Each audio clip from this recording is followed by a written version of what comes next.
ಪ್ರಾರಂಭೆ ಸತಿ ಯತ್ಕಿಂಚಿತ್ ಪೂರ್ವಕಥಾ ಪ್ರಮೇಯಾನುವಾದ. ಭಗವಂತನ ಅನೇಕ ವಿಭೂತಿಗಳಲ್ಲಿ ಒಂದು ವಿಭೂತಿ ರೂಪ ರಾಜರಾಜೇಶ್ವರ ಎಂಬಂತಹ ರೂಪ.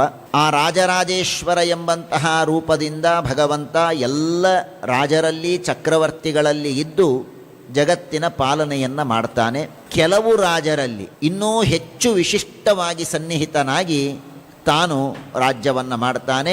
ಪೃಥು, ನರ ಇತ್ಯಾದಿ ಕೆಲವು ರೂಪಗಳು ಭಗವಂತನ ವಿಶಿಷ್ಟವಾದ ಸನ್ನಿಧಾನಕ್ಕೆ ಪಾತ್ರರಾದಂತಹ ಕೆಲವು ರಾಜರು ಇದ್ದಾರೆ. ಹಾಗಾಗಿ ಆ ರಾಜರಲ್ಲಿ ಶ್ರೇಷ್ಠನಾದಂತಹ ಚಕ್ರವರ್ತಿ ಪೃಥುಚಕ್ರವರ್ತಿ, ಪೃಥುರಾಜ. ಆ ಪೃಥುರಾಜ ಮಹಾಭಗವದ್ಭಕ್ತ. 100 ಅಶ್ವಮೇಧ ಯಾಗಗಳನ್ನು ಮಾಡುವ ಪ್ರಯತ್ನವನ್ನು ಮಾಡಿದಾಗ ಇಂದ್ರನಿಂದ ಆ ಅಶ್ವಮೇಧ ಯಾಗಕ್ಕೆ ಅಡ್ಡಿ ಬರುತ್ತೆ, ವಿಘ್ನವನ್ನು ಮಾಡ್ತಾನೆ ಇಂದ್ರ. ಆಗ 99 ಯಾಗ ಮಾಡಿದವನು ಎಂಬ ಬಿರುದಿಗೆ ಪೃಥು ಚಕ್ರವರ್ತಿ ಪಾತ್ರನಾಗ್ತಾನೆ. ಭಗವಂತನ ವಿಶೇಷ ಅನುಗ್ರಹಕ್ಕೆ ಪಾತ್ರನಾಗ್ತಾನೆ. ಭಗವಂತನ ಸ್ತೋತ್ರವನ್ನು ಮಾಡಿ ಭಗವಂತನಿಂದ ಉಪದೇಶವನ್ನು ಪಡಿತಾನೆ ಎಂಬುದನ್ನು ನಿನ್ನೆ ದಿನ ತಿಳಿದಿದ್ದೇವೆ. ಪ್ರಯಾಗದಲ್ಲಿ ಗಂಗಾ ಯಮುನಾ ನದಿಯ ಮಧ್ಯಭಾಗದಲ್ಲಿ ಪೃಥುಚಕ್ರವರ್ತಿ ತಾನು ಇದ್ದಾನೆ. ಒಮ್ಮೆ ದೇವತೆಗಳೆಲ್ಲ ಸೇರಿ ಒಂದು ದೊಡ್ಡದಾದ ಸತ್ರವನ್ನು ಮಾಡಿದ್ದಾರೆ. ಎಲ್ಲ ಬ್ರಹ್ಮರ್ಷಿಗಳು, ದೇವರ್ಷಿಗಳು, ಎಲ್ಲ ದೇವತೆಗಳು ಬಂದಿದ್ದಾರೆ. ಬಹಳ ದೊಡ್ಡದಾದ ಸತ್ರ ನಡೀತಾ ಇದೆ. ಆ ಸತ್ರಕ್ಕೆ ಪೃಥುಚಕ್ರವರ್ತಿ ಬರ್ತಾನೆ. ಪೃಥುಚಕ್ರವರ್ತಿ ಬಂದು ಅಲ್ಲಿ ಎಲ್ಲ ಜನರೆಲ್ಲ ಕೂತಿರ್ತಾರೆ, ಬೇಕಾದಷ್ಟು ಜನ ಕೂತಿರ್ತಾರೆ. ಆಗ ಅವರ ಕಡೆಗೆ ಮುಖ ಮಾಡಿ ಪೃಥುಚಕ್ರವರ್ತಿ ಕೆಲವು ಮಾತುಗಳನ್ನು ಹೇಳ್ತಾನೆ. ಬಹಳ ಸುಂದರವಾದ ಮಾತುಗಳು. ಸಭ್ಯಾಶೃಣುತ ಭದ್ರಂಬಃ ಸಾಧವೋ ಯ ಇಹಾಗತಾಃ ಸತ್ಸು ಜಿಜ್ಞಾಸುಭಿರ್ಧರ್ಮಂ ಆವೇದ್ಯಂ ಸ್ವಮನೀಷಿತಂ. ಎಲ್ಲ ಸಭಿಕರೇ ದಯಮಾಡಿ ಸ್ವಲ್ಪ ಕೇಳಿ.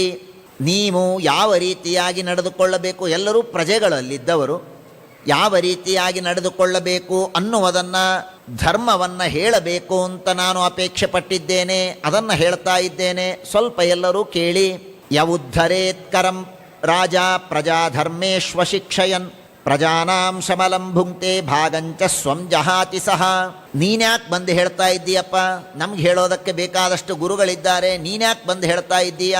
ಅದಕ್ಕೆ ರಾಜ ಅಂತಾನೆ, ನೋಡಿ, ಧರ್ಮಶಾಸ್ತ್ರದಲ್ಲಿ ಒಂದು ನಿಯಮ ಇದೆ. ಯಾವ ರಾಜ ತನ್ನ ಪ್ರಜೆಗಳಿಂದ ಧರ್ಮವನ್ನು ಮಾಡಿಸದೇನೆ, ಪ್ರಜೆಗಳಿಗೆ ಧರ್ಮವನ್ನು ಬೋಧನ ಮಾಡದೇನೆ, ಕೇವಲ ಅವರಿಂದ ಕರವನ್ನು, ಟ್ಯಾಕ್ಸನ್ನು ಪಡೆದ ಅಂದರೆ ಅವನು ಪ್ರಜೆಗಳ ಪಾಪವನ್ನು ಸ್ವೀಕಾರ ಮಾಡಿದಂತೆ. ನಾನು ಕರ ಸ್ವೀಕಾರ ಮಾಡಬೇಕು ಅಂದರೆ ನಿಮಗೆ ನಾನು ಧರ್ಮವನ್ನು ಬೋಧನೆ ಮಾಡಬೇಕು. ನೀವು ನನ್ನ ಮೇಲೆ ವಿಶ್ವಾಸವನ್ನಿಟ್ಟು ಇವನು ರಾಜ ಅಂತ ಹೇಳಿ ಕರವನ್ನು ತಂದು ಕೊಡ್ತೀರಾ, ಕಪ್ಪು ಕಾಣಿಕೆಯನ್ನು ತಂದು ಕೊಡ್ತೀರಾ, ಟ್ಯಾಕ್ಸನ್ನು ತುಂಬ್ತೀರಾ. ನೀವು ಟ್ಯಾಕ್ಸ್ ತುಂಬಿದ ಮೇಲೆ ನನ್ನ ಜವಾಬ್ದಾರಿ ಹೆಚ್ಚಾಗತ್ತೆ. ನೀವೆಲ್ಲರೂ ಧರ್ಮದಿಂದ ಇರುವಂತೆ ನೋಡಿಕೊಳ್ಳುವುದು ನನ್ನ ಕರ್ತವ್ಯ. ಹಾಗಾಗಿ ನಾನು ಧರ್ಮವನ್ನು ಬೋಧನ ಮಾಡ್ತಾ ಇದ್ದೇನೆ. ಅಲ್ಲೆಲ್ಲ ಋಷಿ ಮುನಿಗಳೆಲ್ಲ ಇರ್ತಾರೆ. ಅವರಿಗೆ ನಮಸ್ಕಾರ ಮಾಡಿ ಹೇಳ್ತಾನೆ, ಸ್ವಾಮಿ, ನಾನು ನನ್ನ ಪ್ರಜೆಗಳಿಗೆ ಕೆಲವು ಉಪದೇಶವನ್ನು ಮಾಡಬೇಕು ಅಂತ ಮಾಡಿದ್ದೇವೆ. ತದನುಮೋದಧ್ವಂ, ನೀವೆಲ್ಲರೂ ನಾನು ಹೇಳಿದ್ದನ್ನು ಅನುಮೋದನೆ ಮಾಡಿ. ನಾನು ಹೇಳಿದ ಮೇಲೆ ನೀವು ಅನುಮೋದನೆ ಮಾಡಿದರೆ ಅದಕ್ಕೊಂದು ವಿಶೇಷವಾದ ಮಹತ್ವ ಬರುತ್ತೆ. ಆದ್ದರಿಂದ ಅನುಮೋದನೆ ಮಾಡಿ ಅಂತ ಹೇಳ್ತಾನೆ. ಸರಿ, ಅನುಮೋದನೆ ಮಾಡಿದರೆ ನಮಗೇನು ಸಿಗತ್ತೆ? ಏನಿಲ್ಲ. ಬಹಳ ದೊಡ್ಡದಾದ ಮಾತನ್ನು ಹೇಳ್ತಾರೆ. ಕರ್ತುಹು ಶಾಸ್ತುಹು ಅನುಜ್ಞಾತುಹು ತುಲ್ಯಂ ಯತ್ ಪ್ರೇತ್ಯ ತತ್ಫಲಂ. ತುಲ್ಯಂ ಯತ್ ಪ್ರೇತ್ಯ ತತ್ಫಲಂ. ಒಂದು ಸತ್ಕರ್ಮವನ್ನು ಮಾಡಬೇಕಾದರೆ ಸತ್ಕರ್ಮವನ್ನು ಮಾಡುವ ವ್ಯಕ್ತಿಗೆ ಪುಣ್ಯ ಬರುತ್ತೆ. ಆ ಸತ್ಕರ್ಮವನ್ನು ಮಾಡು ಅಂತ ಹೇಳಿ ಯಾರು ಅನುಜ್ಞಾ ಕೊಡ್ತಾನೆ, ಆಗಲಿ ಅವಶ್ಯವಾಗಿ ಮಾಡಪ್ಪ, ಏನು ತೊಂದರೆ ಇಲ್ಲ, ಬಹಳ ಸಂತೋಷ ಅಂತ ಯಾರು ಅನುಮೋದನೆ ಮಾಡ್ತಾನೆ ಅವನಿಗೂ ಪುಣ್ಯ ಬರುತ್ತೆ. ಆ ಸತ್ಕರ್ಮವನ್ನು ಮಾಡು ಅಂತ ಆದೇಶ ಮಾಡಿದ ಗುರುಗಳೋ ತಂದೆ ತಾಯಿಗಳೋ ಇದ್ದರೆ ಅವರಿಗೂ ಪುಣ್ಯ ಬರುತ್ತೆ. ಇದು ಶಾಸ್ತ್ರದ ನಿಯಮ. ಶಾಸ್ತ್ರದಲ್ಲಿ ಇದು ಸತ್ಕರ್ಮಕ್ಕೆ ಹೇಗೋ ಹಾಗೆ ದುಷ್ಕರ್ಮಕ್ಕೂ ಹಾಗೆ ಹೇಳಿದ್ದಾರೆ. ಪಾಪ ಬರೋದಕ್ಕೆ ಯಾರೋ ಪಾಪ ಮಾಡ್ತಾ ಇರ್ತಾನೆ, ಆ ಪಾಪ ಮಾಡುವ ವ್ಯಕ್ತಿಗೆ ಪಾಪ ಮಾಡು ಅಂತ ಹೇಳಿದ ವ್ಯಕ್ತಿಗೂ ಪಾಪ, ಪಾಪ ಮಾಡಿದ ವ್ಯಕ್ತಿಗೂ ಪಾಪ, ಅವನು ಪಾಪ ಮಾಡಬೇಕಾದ್ರೆ ಆಗಲಿ ಸುಮ್ಮನೆ ಇರಲಿ ಅಂತ ಹೇಳಿದ ವ್ಯಕ್ತಿಗೂ ಪಾಪ. ಅಷ್ಟು ಮಾತ್ರ ಅಲ್ಲ, ಎಷ್ಟು ಚೆನ್ನಾಗಿದೆ ಧರ್ಮಶಾಸ್ತ್ರದಲ್ಲಿ ಹೇಳ್ತಾರೆ. ಯಾರೋ ಒಬ್ಬ ವ್ಯಕ್ತಿ ಇದ್ದಾನೆ, ಆ ವ್ಯಕ್ತಿ ಯಾರನ್ನೋ ಕೊಲ್ಲಬೇಕು ಅಂತ ಹೊರಟಿದ್ದಾನೆ, ಸಂಹಾರ ಮಾಡಬೇಕು ಅಂತ ಹೊರಟಿದ್ದಾನೆ. ಸಂಹಾರ ಮಾಡು ಅಂತ ನಾನು ಹೇಳಿದೆ. ನಾನು ಸಂಹಾರ ಮಾಡು ಅಂತ ಹೇಳಿದರೆ ನನಗೆ ಪಾಪ ಬಂತು. ಸರಿ, ಸಂಹಾರ ಮಾಡಲಿಕ್ಕೆ ಅವನು ಹೋಗ್ತಾ ಇದ್ದಾನೆ. ಹೋಗ್ತಾ ಇರಬೇಕಾದ್ರೆ ಯಾರೋ ಗೆಳೆಯಂದ್ರಿಗೆ ಕೇಳಿದ, ನಾನು ಇಂಥ ವ್ಯಕ್ತಿಯನ್ನು ಸಂಹಾರ ಮಾಡಬೇಕು ಅಂತ ಮಾಡಿದ್ದೇನೆ, ಅವನು ಎಲ್ಲಿದ್ದಾನೆ, ಅವನ ಅಡ್ರೆಸ್ ಕೊಡು ಅಂತ ಕೇಳಿದ. ಇವನು ಅಡ್ರೆಸ್ ಕೊಟ್ಟ. ಅಡ್ರೆಸ್ ಕೊಟ್ಟವನಿಗೂ ಪಾಪ, ಅಡ್ರೆಸ್ ಕೊಟ್ಟವನಿಗೂ ಪಾಪ. ಹೋಗಬೇಕಾದ್ರೆ ಆಗಲಿ, ತೊಂದರೆ ಇಲ್ಲ, ನೋಡ್ಕೊ, ಏನು ಯೋಚನೆ ಮಾಡಬೇಡ, ಇವೆಲ್ಲ ಧರ್ಮ ಗಿರ್ಮ ಏನಿಲ್ಲ, ನೀನು ಹೋಗಿ ಹೊಡಿ ಅಂತ ಯಾರು ಅನುಮೋದನೆ ಮಾಡ್ತಾನೆ ಅವನಿಗೂ ಪಾಪ. ಹೀಗೆ ಪಾಪದ ವಿಷಯಕ್ಕೂ ಇದೆ, ಧರ್ಮದ ವಿಷಯಕ್ಕೂ ಇದೆ, ಪುಣ್ಯದ ವಿಷಯಕ್ಕೂ ಇದೆ. ಪುಣ್ಯವನ್ನು ಮಾಡಬೇಕಾದರೆ ಯಾರೋ ಒಬ್ಬರು ಬಂದು ಆ ಕಡೆಗೆ ಬರ್ತಾರೆ, ರೋಡಿನಲ್ಲಿ ಇರ್ತಾರೆ. ನಾನು ನರಸಿಂಹದೇವರ ಒಂದು 33 ಪ್ರದಕ್ಷಿಣೆ ಮಾಡಬೇಕು ಅಂತ ಮಾಡಿದ್ದೇನೆ, ನರಸಿಂಹದೇವರ ಗುಡಿ ಎಲ್ಲಿದೆ ಅಂತ ಯಾರೋ ಕೇಳಿದರು. ಇಲ್ಲಿದೆ ಹೋಗಿ ಅಂತ ನಾವು ತೋರಿಸಿದರೆ ಅದಕ್ಕೂ ಪುಣ್ಯ ಇದೆ. ಧರ್ಮಶಾಸ್ತ್ರದಲ್ಲಿ ಈ ಮಾತುಗಳನ್ನು ಹೇಳ್ತಾರೆ. ಹಾಗಾಗಿ ಕರ್ತುಹು ಶಾಸ್ತುಹು ಅನುಜ್ಞಾತುಹು, ಮಾಡುವ ವ್ಯಕ್ತಿಗೆ ಪುಣ್ಯ, ಅದನ್ನು ಮಾಡು ಅಂತ ಆದೇಶ ಮಾಡಿದ ವ್ಯಕ್ತಿಗೂ ಪುಣ್ಯ, ಅನುಜ್ಞಾತುಹು ಅನುಜ್ಞೆಯನ್ನು ಕೊಟ್ಟವನಿಗೂ ಪುಣ್ಯ ಅಂತ ಇದೆ. ಆದ್ದರಿಂದ ನೀವೆಲ್ಲರೂ ಅನುಮೋದನೆ ಮಾಡಿ ಅಂತ ಋಷಿಗಳಿಗೆ ಕೇಳ್ತಾನೆ. ಬಹಳ ವಿಸ್ತಾರವಾದಂತಹ ತತ್ವೋಪದೇಶಗಳೆಲ್ಲ ಇದೆ, ಬಹಳ ಸುಂದರವಾದ ಮಾತುಗಳನ್ನು ಹೇಳ್ತಾರೆ. ಅಲ್ಲಿ ಕೆಲವು ಒಂದೆರಡು ಮಾತುಗಳನ್ನು ತಿಳಿಯೋಣ. ಪ್ರಧಾನವಾಗಿ ಪೃಥುಚಕ್ರವರ್ತಿ ಹೇಳಿದ ಈ ಮಾತುಗಳಲ್ಲಿ ಬ್ರಾಹ್ಮಣರಿಗೆ ಗೌರವವನ್ನು ಮಾಡಬೇಕು, ಬ್ರಾಹ್ಮಣರಿಗೆ ಗುರುಗಳಿಗೆ ವಿಶೇಷವಾಗಿ ಆದರವನ್ನು ಮಾಡಬೇಕು. ಬ್ರಾಹ್ಮಣರು ಅಂದರೆ ಭಗವಂತನ ವಿಶೇಷ ಅಧಿಷ್ಠಾನ, ಹಾಗಾಗಿ ಅವರಿಗೆ ಗೌರವವನ್ನು ಸಲ್ಲಿಸಬೇಕು, ಎಂದಿಗೂ ಅವರಿಗೆ ಅವಮಾನ ಮಾಡಬಾರದು ಅನ್ನೋದು ಪ್ರಧಾನವಾದ ತತ್ವ. ಯತ್ಸೇವಯಾ ಅಶೇಷ ಗುಣಾಶ್ಚಯಸ್ವರಾಟ್ ವಿಪ್ರಪ್ರಿಯಸ್ತುಷ್ಯತಿ ಕಾಮಮೀಶ್ವರ ತದೇವ ದರ್ಧರ್ಮ ಪರೈರ್ಹಿ ನಃ ಸದಾ ಸರ್ವಾತ್ಮನಾ ಬ್ರಹ್ಮಕುಲಂ ನಿಷೇವ್ಯತಾ. ನೋಡಿ, ಬ್ರಾಹ್ಮಣರ ಆರಾಧನೆಯನ್ನು, ಬ್ರಾಹ್ಮಣರ ಪೂಜೆಯನ್ನು ಯಾಕೆ ಮಾಡಬೇಕು ಅಂದರೆ, ನಮಗೆ ಫಲ ಕೊಡೋನು ಯಾರಪ್ಪ? ನಾವು ಮಾಡುವ ಪುಣ್ಯ ಪಾಪಗಳಿಗೆ ಅನುಗ್ರಹವನ್ನು ಮಾಡುವವನೋ ಫಲ ಕೊಡುವವನು ಯಾರು? ದೇವರು. ಅಂದಮೇಲೆ ಆ ದೇವರಿಗೆ ಯಾರು ಪ್ರಿಯನೋ ಅವರ ಸೇವೆಯನ್ನು ಮಾಡಬೇಕಾದದ್ದು ನಮ್ಮ ಕರ್ತವ್ಯ. ಕ್ಷತ್ರಿಯನಾದಂತಹ ಪೃಥು ತನ್ನ ಮಕ್ಕಳಿಗೆ, ಪ್ರಜೆಗಳಿಗೆ ಹೇಳ್ತಾನೆ, ನಾವು ಕ್ಷತ್ರಿಯರು ಅಂದ ಮೇಲೆ ಯಾವ ಬ್ರಾಹ್ಮಣರ ಮೇಲೆ ದೇವರಿಗೆ ಅತಿಯಾದ ಪ್ರೀತಿ ಇದೆಯೋ ಅಂತಹ ವಿಪ್ರಪ್ರಿಯಸ್ತುಷ್ಯತಿ ಕಾಮಮೀಶ್ವರ, ಬ್ರಾಹ್ಮಣರಲ್ಲಿ ನಾವು ಭಗವಂತನ ಆರಾಧನೆಯನ್ನು ಮಾಡಿದರೆ ಅದು ದೇವರಿಗೆ ಪ್ರೀತಿಯಾಗತ್ತೆ, ದೇವರಿಗೆ ಸಂತೋಷ ಆದರೆ ನಮಗೆಲ್ಲ ಅಭೀಷ್ಟಗಳು ಸಿಗತ್ತೆ. ಹಾಗಾಗಿ ಬ್ರಾಹ್ಮಣಾಂತರ್ಯಾಮಿಯಾದ ಭಗವಂತನ ಪೂಜೆಯನ್ನು ಮಾಡಿ ಬ್ರಹ್ಮಕುಲಂ ನಿಷೇವ್ಯತಾ, ಆ ಬ್ರಾಹ್ಮಣರ ವಿಶೇಷ ಆರಾಧನೆಯನ್ನು ಮಾಡಿ. ನಾವು ಈಗ ಅಧಿಕ ಮಾಸದ ಸಂದರ್ಭದಲ್ಲಿ ದಂಪತಿ ಪೂಜೆ, ಬ್ರಾಹ್ಮಣ ಪೂಜೆ ಅಂತ ಬೇಕಾದಷ್ಟು ಮಾಡ್ತಾ ಇರ್ತೇವೆ. ಮಾಡುವ ಸಂದರ್ಭದಲ್ಲಿ ಈ ಒಂದು ಅನುಸಂಧಾನ ತಲೆಯಲ್ಲಿ ಇರಬೇಕು. ವಿಪ್ರಪ್ರಿಯ, ಯಾಕೆ ನಾವು ಬ್ರಾಹ್ಮಣರಿಗೆ ಆರಾಧನೆಯನ್ನು ಮಾಡಬೇಕು? ವಿಪ್ರಪ್ರಿಯ, ಆ ಭಗವಂತ ಈ ಬ್ರಾಹ್ಮಣರ ಮೇಲೆ ತುಂಬ ಪ್ರೀತಿಯನ್ನು ಮಾಡ್ತಾನೆ. ನಾನು ಈ ಬ್ರಾಹ್ಮಣರ ಆರಾಧನೆಯನ್ನು ಮಾಡೋದರಿಂದ ಆ ಭಗವಂತನಿಗೆ ಪ್ರೀತಿ ಆಗತ್ತೆ. ಆದ್ದರಿಂದ ನಾನು ಬ್ರಾಹ್ಮಣರ ಆರಾಧನೆಯನ್ನು ಮಾಡ್ತೇನೆ. ಅಶ್ನಾತ್ಯನಂತಃ ಖಲು ತತ್ವಕೋವಿದೈಃ ಶ್ರದ್ಧಾಹುತಂ ಯನ್ಮುಖ ಈಡ್ಯನಾಮಭಿಃ ನ ವೈ ತಥಾ ಚೇತನಯಾ ಬಹಿಷ್ಕೃತೆ ಹುತಾಶನೇ ಪಾರಮಹಂಸ್ಯವರ್ಯಗುಃ. ಭಗವಂತ ಯಾಕೆ ಪೃಥು ಹೇಳ್ತಾನೆ, ಅಶ್ನಾತ್ಯನಂತಃ ಖಲು ತತ್ವಕೋವಿದೈಃ, ನಾವು ಒಬ್ಬ ಬ್ರಾಹ್ಮಣರಿಗೆ ಹೊಟ್ಟೆಗೆ ಹಾಕಿದರೆ, ಬ್ರಾಹ್ಮಣರಿಗೆ ಊಟಕ್ಕೆ ಹಾಕಿದರೆ ಅದು ಬ್ರಾಹ್ಮಣ ತಿಂತಾನೆ ಅಂತ ಅಲ್ಲ. ಅಶ್ನಾತ್ಯನಂತಃ ಖಲು ತತ್ವಕೋವಿದೈಃ, ದೇವರೇ ಒಳಗೆ ಇದ್ದು ಅದನ್ನು ಭೋಗ ಮಾಡ್ತಾನೆ, ದೇವರೇ ಭೋಗ ಮಾಡ್ತಾನೆ. ನಾವು ಹೋಮವನ್ನು ಮಾಡ್ತೇವೆ. ಹೋಮವನ್ನು ಮಾಡಬೇಕಾದ್ರೆ ನಮ್ಮ ತಲೆಯಲ್ಲಿ ಏನಂತ ಚಿಂತನೆ ಇರುತ್ತೆ? ಬೆಂಕಿಗೆ ತುಪ್ಪ ಹಾಕ್ತಾ ಇದ್ದೇವೆ ಅಂತ ಏನಾದರೂ ಅನ್ಕೋತೇವೆ ನಾವು? ಮನ್ಯು ಸೂಕ್ತ ಹೋಮವನ್ನೋ, ನರಸಿಂಹ ಮಂತ್ರ ಹೋಮವನ್ನೋ, ನಾರಾಯಣ ಹೋಮವನ್ನೋ, ಯಾವುದೋ ಹೋಮವನ್ನು ಮಾಡಬೇಕಾದ್ರೆ ನಮ್ಮ ತಲೆಯಲ್ಲಿ ಏನಿರುತ್ತೆ? ಈ ಅಗ್ನಿಯಲ್ಲಿ ನಾವು ಆಹುತಿ ಹಾಕಿದರೆ ದೇವರು ಅದನ್ನು ಸ್ವೀಕಾರ ಮಾಡ್ತಾನೆ, ನರಸಿಂಹದೇವರು ಸ್ವೀಕಾರ ಮಾಡ್ತಾರೆ. ನಾರಾಯಣ, ಕೃಷ್ಣ, ಗೋವಿಂದ, ನವಗ್ರಹಗಳು ಅಗ್ನಿ ಆಹುತಿಯನ್ನು ತೆಗೆದುಕೊಂಡು ಹೋಗಿ ಆ ಭಗವಂತನಿಗೆ ಸಮರ್ಪಿಸ್ತಾನೆ ಅನ್ನುವ ಶ್ರದ್ಧೆಯಿಂದ ತಾನೇ ನಾವು ಹೋಮ ಮಾಡ್ತೇವೆ. ಹಾಗಾದರೆ ಹೇಗೆ ಅಗ್ನಿಯಲ್ಲಿ ತುಪ್ಪವನ್ನು ಹಾಕಬೇಕಾದರೆ ಅದು ನೇರವಾಗಿ ಭಗವಂತನಿಗೆ ಹೋಗುತ್ತೋ, ಹಾಗೆ ಒಬ್ಬ ಬ್ರಾಹ್ಮಣನ ಮುಖದಲ್ಲಿ ಅನ್ನವನ್ನು ಹಾಕಿದರೆ ಅದು ಭಗವಂತನಿಗೆ ತಲುಪತ್ತೆ. ಆದ್ದರಿಂದ ಬ್ರಾಹ್ಮಣರ ಸೇವೆಯನ್ನು ಮಾಡಬೇಕು. ಬ್ರಾಹ್ಮಣರ ಆರಾಧನೆಯನ್ನು ಮಾಡುವುದರಿಂದ ದೇವರಿಗೆ ಎಷ್ಟು ಪ್ರೀತಿಯಾಗತ್ತೋ ಅಷ್ಟು ಕೇವಲ ಜಡಗಳ ಪೂಜೆಯನ್ನು ಮಾಡುವುದರಿಂದ, ಪ್ರತಿಮಾ ಪೂಜೆಯನ್ನು ಮಾತ್ರ ಮಾಡುವುದರಿಂದ ದೇವರಿಗೆ ತೃಪ್ತಿ ಆಗುವುದಿಲ್ಲ. ಪ್ರತಿಮಾ ಪೂಜೆ ಮಾಡಬಾರದು ಅಂತ ಅಲ್ಲ, ನರಸಿಂಹದೇವರ ಪೂಜೆ, ರಾಮದೇವರ ಪೂಜೆ, ನಮ್ಮ ಮನೆಯಲ್ಲಿ ಇರುವ ಪ್ರತಿಮೆಗಳ ಪೂಜೆ, ಶಾಲಿಗ್ರಾಮಗಳ ಪೂಜೆ ಅವಶ್ಯ ಮಾಡಬೇಕು. ಆದರೆ ಅದೊಂದರಿಂದಲೇ ದೇವರಿಗೆ ತೃಪ್ತಿಯಾಗೋದಿಲ್ಲ. ಬ್ರಾಹ್ಮಣರಲ್ಲಿ ಆರಾಧನೆಯನ್ನು ಮಾಡಬೇಕು. ಹೀಗಾಗಿ ವಿಶೇಷವಾಗಿ ಆರಾಧನೆಯನ್ನು ಮಾಡಬೇಕು ಅಂತ ತಿಳಿಸ್ತಾ ಕೊನೆಗೆ ಪ್ರಾರ್ಥನೆಯನ್ನು ಮಾಡ್ತಾನೆ. ಗುಣಾಲಯಂ ಶೀಲಧನಂ ಕೃತಜ್ಞಂ ಶ್ರದ್ಧಾಶ್ರಯಂ ಸಂವೃಣುತೇನು ಸಂಪದಃ. ನಮಗೆ ಐಶ್ವರ್ಯ ಬರಬೇಕಾದರೆ ಏನಿರಬೇಕು? ನಮಗೆ ಐಶ್ವರ್ಯ ಬರಬೇಕಾದರೆ ಗುಣಾಲಯಂ, ನಮ್ಮಲ್ಲಿ ಗುಣಗಳು ಇರಬೇಕು. ನಮ್ಮಲ್ಲಿ ಸದ್ಗುಣಗಳಿದ್ದರೆ ಐಶ್ವರ್ಯ ಬರುತ್ತೆ. ಶೀಲಧನಂ, ಉತ್ತಮವಾದ ಶೀಲ ಇರಬೇಕು. ಕೃತಜ್ಞಂ, ಜನರು ಮಾಡಿದ ಉಪಕಾರವನ್ನು ಸ್ಮರಣೆ ಮಾಡುವಂತಹ ಸ್ವಭಾವ ಇರಬೇಕು. ಕೃತಜ್ಞಂ. ಶ್ರದ್ಧಾಶ್ರಯಂ, ಶ್ರದ್ಧೆ ಇರಬೇಕು ಧರ್ಮದಲ್ಲಿ. ಇಂತಹ ವ್ಯಕ್ತಿ ಯಾರೋ ಅವರಿಗೆ ಸಂಪತ್ತುಗಳು ಬರುತ್ತೆ. ಆದ್ದರಿಂದ ಪ್ರಜೆಗಳೇ, ಮಕ್ಕಳೇ, ನೀವು ಗುಣವಂತರಾಗಿ ಶ್ರದ್ಧೆಯನ್ನು ಬೆಳೆಸಿಕೊಳ್ಳಿ ಎಂಬುದಾಗಿ ಹೇಳಿ ಕೊನೆಗಂತಾನೆ ಪ್ರಸೀದತಾಂ ಬ್ರಹ್ಮಕುಲಂ, ಬ್ರಾಹ್ಮಣರು ನನ್ನ ಮೇಲೆ ಅನುಗ್ರಹವನ್ನು ಮಾಡಲಿ.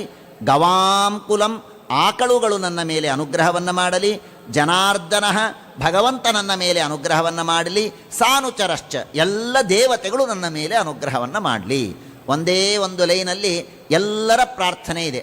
ಪ್ರಸೀದತಾಂ ಬ್ರಹ್ಮಕುಲಂ ಗವಾಂಚ ಜನಾರ್ದನ ಸಾನುಚರಶ್ಚ ಮಹ್ಯಂ. ಭಗವಂತ, ದೇವತೆಗಳು, ಆಕಳುಗಳು, ಬ್ರಾಹ್ಮಣರು ಎಲ್ಲರೂ ನನ್ನ ಮೇಲೆ ಅನುಗ್ರಹವನ್ನು ಮಾಡಲಿ ಎಂಬುದಾಗಿ ಪ್ರಾರ್ಥನೆಯನ್ನು ಮಾಡ್ತಾರೆ. ಬಹಳ ಸುಂದರವಾದ ಅವನ ಉಪದೇಶವನ್ನು ಕೇಳಿ ಎಲ್ಲ ಋಷಿಗಳು ಭಲೆ ಭಲೆ ಬಹಳ ಚೆನ್ನಾಗಿ ಹೇಳಿದ್ದೀರಾ ಅಂತ ಆಶೀರ್ವಾದವನ್ನು ಮಾಡಿದ್ದಾರೆ. ಈ ಪೃಥುಚಕ್ರವರ್ತಿ ಉಪದೇಶವನ್ನು ಮುಗಿಸಿದ್ದಾನೆ. ಅಷ್ಟರಲ್ಲಿ ಸನಕ ಸನಂದನಾದಿಗಳು ಅಲ್ಲಿ ಬರ್ತಾರೆ. ಸನಕಾದಿ ಋಷಿಗಳು ಅಲ್ಲಿ ಬರ್ತಾರೆ. ಏನು ಬ್ರಹ್ಮವರ್ಚಸ್ಸು! ಅವರು ಬಂದ ಕೂಡಲೇ ಎದ್ದು ನಿಂತು ಎಲ್ಲರೂ ಸಾಷ್ಟಾಂಗ ನಮಸ್ಕಾರ ಮಾಡ್ತಾರೆ.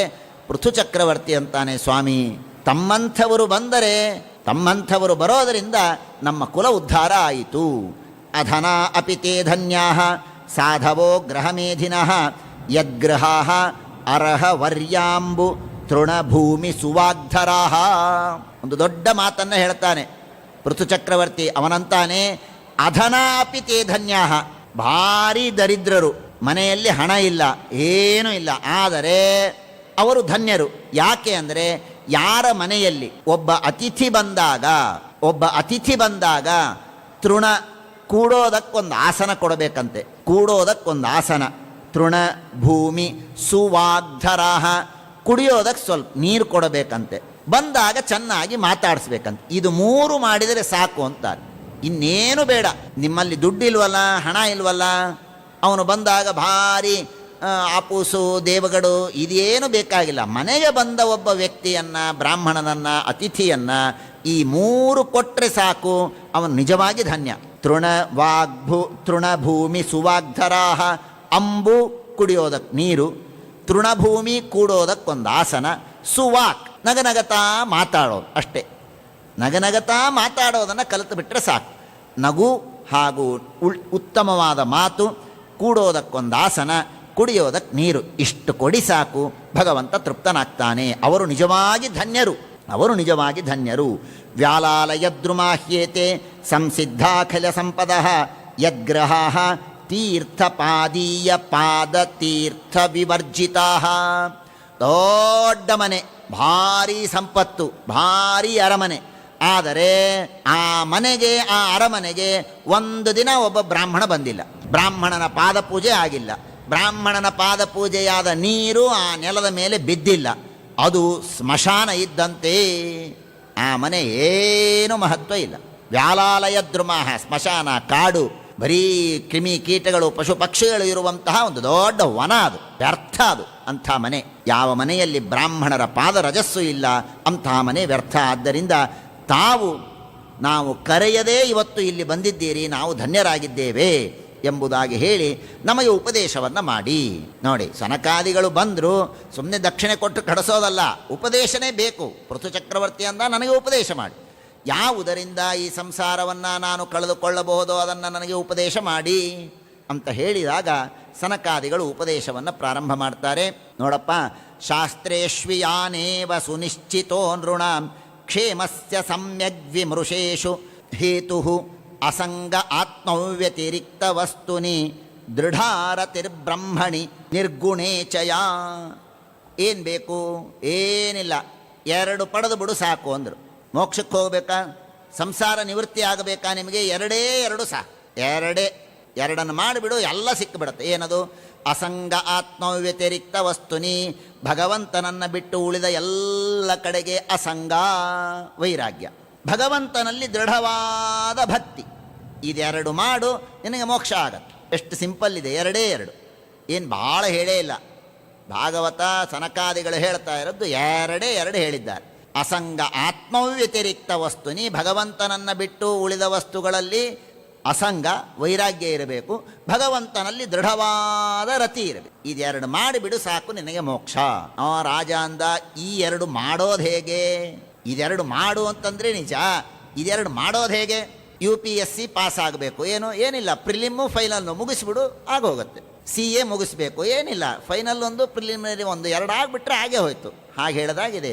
ಅದನ್ನು ಮಾಡೋದು ಹೇಗೆ ಅನ್ನೋದಕ್ಕೆ ಕಾರಣವನ್ನು ಕೊಡ್ತಾರೆ. ಬಹಳ ಅದ್ಭುತವಾದದ್ದು, ಬಹಳ ಅದ್ಭುತವಾದ ಮಾತನ್ನು ಹೇಳ್ತಾರೆ. ಇದು ನಮಗೆ ಅಸಾಧ್ಯ ಅಂತ ಯಾವುದನ್ನು ಅಂದ್ಕೊಳ್ಳೋದು ಬೇಡ. ಇದರಲ್ಲಿ ಭಾಗವತ ಹೇಳೋದೆಲ್ಲವನ್ನೂ ಕೂಡ ದ ಟಾಪ್ ಮೋಸ್ಟ್ ಸಾಧನವನ್ನು ಹೇಳಿರುತ್ತೆ. ಪ್ಯೂರಾದ 100% ಸಾಧನ ಏನೋ ಅದನ್ನು ಹೇಳಿರುತ್ತೆ. ಅದರಲ್ಲಿ ನಾವು 100% ಮಾಡುವ ಅಗತ್ಯವೇ ಇಲ್ಲ.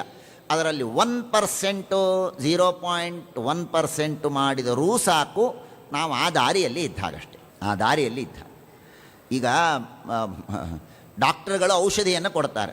ಔಷಧಿಯನ್ನು ಕೊಟ್ಟರೆ ಯಾವ ಔಷಧಿ ತಗೊಳ್ಳೋ ವ್ಯಕ್ತಿ ಇರ್ತಾನೆ, ಅವನ ವೇಟ್ ನೋಡಿ ಅದಕ್ಕೆ ತಕ್ಕಾಗಿ ಡೋಸೇಜ್ ಹೇಳ್ತಾರೆ.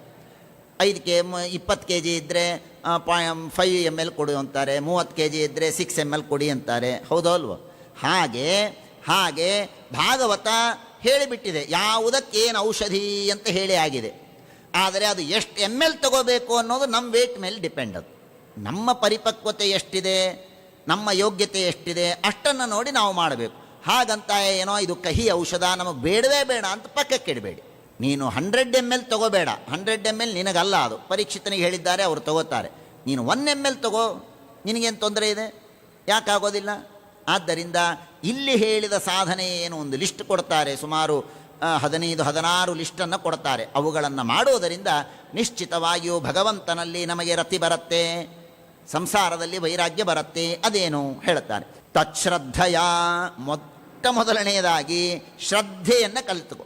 ಮೊದಲನೇದಾಗಿ ಶ್ರದ್ಧೆ ಬೇಕು. ತಚ್ಶ್ರದ್ಧೆಯ, ನಾನು ಏನು ಮಾಡ್ತಾ ಇದ್ದೇನೆ, ಯಾವುದಕ್ಕಾಗಿ ನಾನು ಮಾಡ್ತಾ ಇದ್ದೇನೆ, ನನಗೆ ಮೋಕ್ಷ ಬೇಕಾ ಬೇಡವಾ, ಅದನ್ನು ಮೊದಲು ಡಿಸೈಡ್ ಮಾಡು. ಇಲ್ಲ, ಇದು ಬೇಕು ಅಂತ ಅನಿಸಿದ ಮೇಲೆ ಅದನ್ನು ನಂಬು. ಹೌದು, ಭಾಗವತ ಹೇಳಿದ್ದು ನಿಜ, ನನಗೆ ದೇವರ ಬಗ್ಗೆ ಆಸಕ್ತಿ ಇದೆ, ನಾನು ದೇವರನ್ನು ಪಡೆಯಬೇಕು ಅಂತ ಶ್ರದ್ಧೆ ಶುರುವಾಗಬೇಕು. ಇಲ್ಲಿ ಹೇಳಿದ್ದು ನಿಜ, ಇದನ್ನು ನಾನು ಮಾಡ್ತೇನೆ, ಇದರಿಂದ ನನಗೆ ಲಾಭ ಆಗತ್ತೆ ಅಂತ ಶ್ರದ್ಧೆ ಮೊದಲು ಬೇಕು. ತಚ್ಶ್ರದ್ಧೆಯ ಭಗವದ್ಧರ್ಮಚರ್ಯೆಯ. ಆಮೇಲೆ ಸ್ವಲ್ಪ ಶ್ರದ್ಧೆ ಇರುತ್ತೆ. ಶ್ರದ್ಧೆ ಇದ್ದ ಮೇಲೆ ಏನು ಮಾಡಬೇಕು ಅಂದರೆ, ಇನ್ನೂ ಮನಸ್ಸು ಪೂರ್ಣವಾಗಿ ಯಾವಾಗಲೂ ದೇವರನ್ನು ನೆನಸು ಇವೆಲ್ಲ ಇನ್ನೂ ಶುರುವಾಗಿರೋದಿಲ್ಲ. ಅಂಥ ಸಂದರ್ಭದಲ್ಲಿ ಏನು ಮಾಡಬೇಕು? ಕೃಷ್ಣ ಪರಮಾತ್ಮನು ಈ ಮಾತನ್ನು ಗೀತೆಯಲ್ಲಿ ಹೇಳ್ತಾನೆ, ಭಾಗವತ ಅನೇಕ ಪ್ರಸಂಗದಲ್ಲಿ ಹೇಳಿದೆ.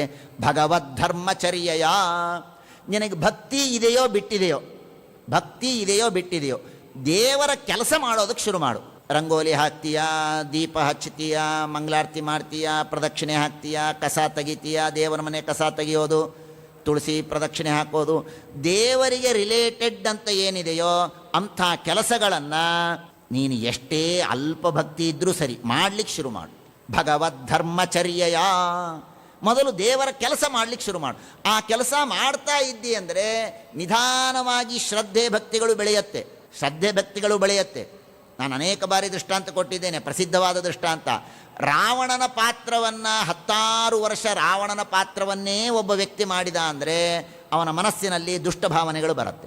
ರಾಮನ ಪಾತ್ರವನ್ನೇ ಮಾಡ್ತಾ ಹೋದ ಅಂದರೆ ಅವನ ಮನಸ್ಸಿನಲ್ಲಿ ಒಳ್ಳೆಯ ಗುಣಗಳು ಬರುತ್ತೆ, ಅವನ ಮನಸ್ಸಿನಲ್ಲಿ ಒಳ್ಳೆಯ ಆಲೋಚನೆಗಳು ಬರುತ್ತೆ. ಯಾಕೆ ಅಂದರೆ ಅವನೇನು ರಾಮನಲ್ಲ, ರಾಮನ ಪಾತ್ರವನ್ನೇ ಮಾಡಿದ್ದಾನೆ, ಆದರೂ ಬರುತ್ತೆ. ಹಾಗೆ ಭಗವದ್ಧರ್ಮಚರ್ಯ ಅನ್ನೋದು ಹಾಗೆ ಕೆಲಸ ಮಾಡುತ್ತೆ.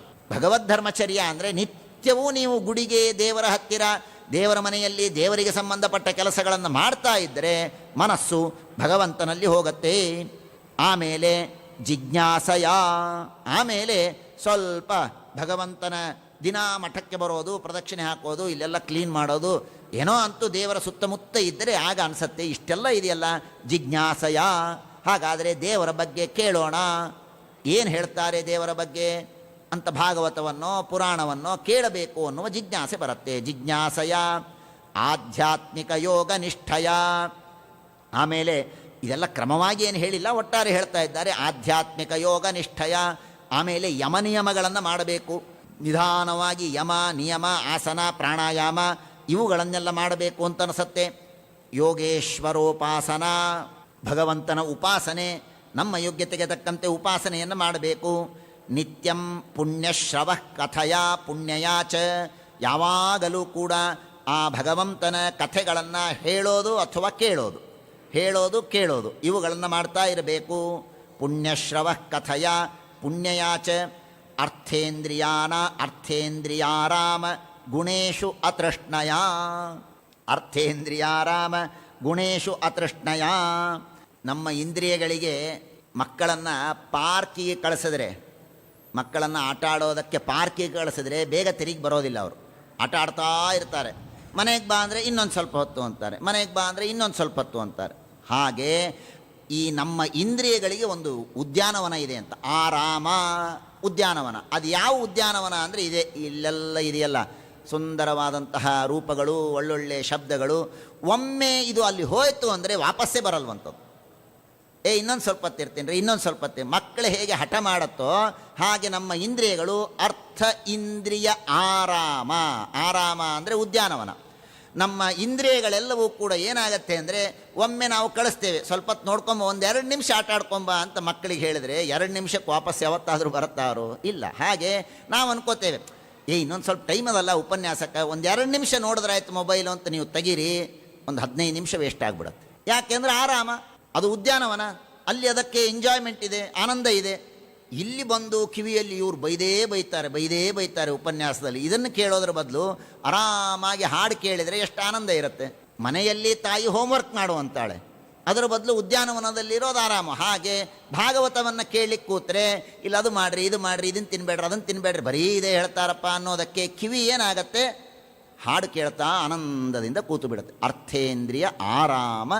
ಹಾಗಾಗಿ ಆಗ ಏನು ಮಾಡಬೇಕು, ಅತೃಷ್ಣಯ, ಸ್ವಲ್ಪ ಅದರ ಬಗ್ಗೆ ಆಸಕ್ತಿ ಕಮ್ಮಿ ಮಾಡಬೇಕು.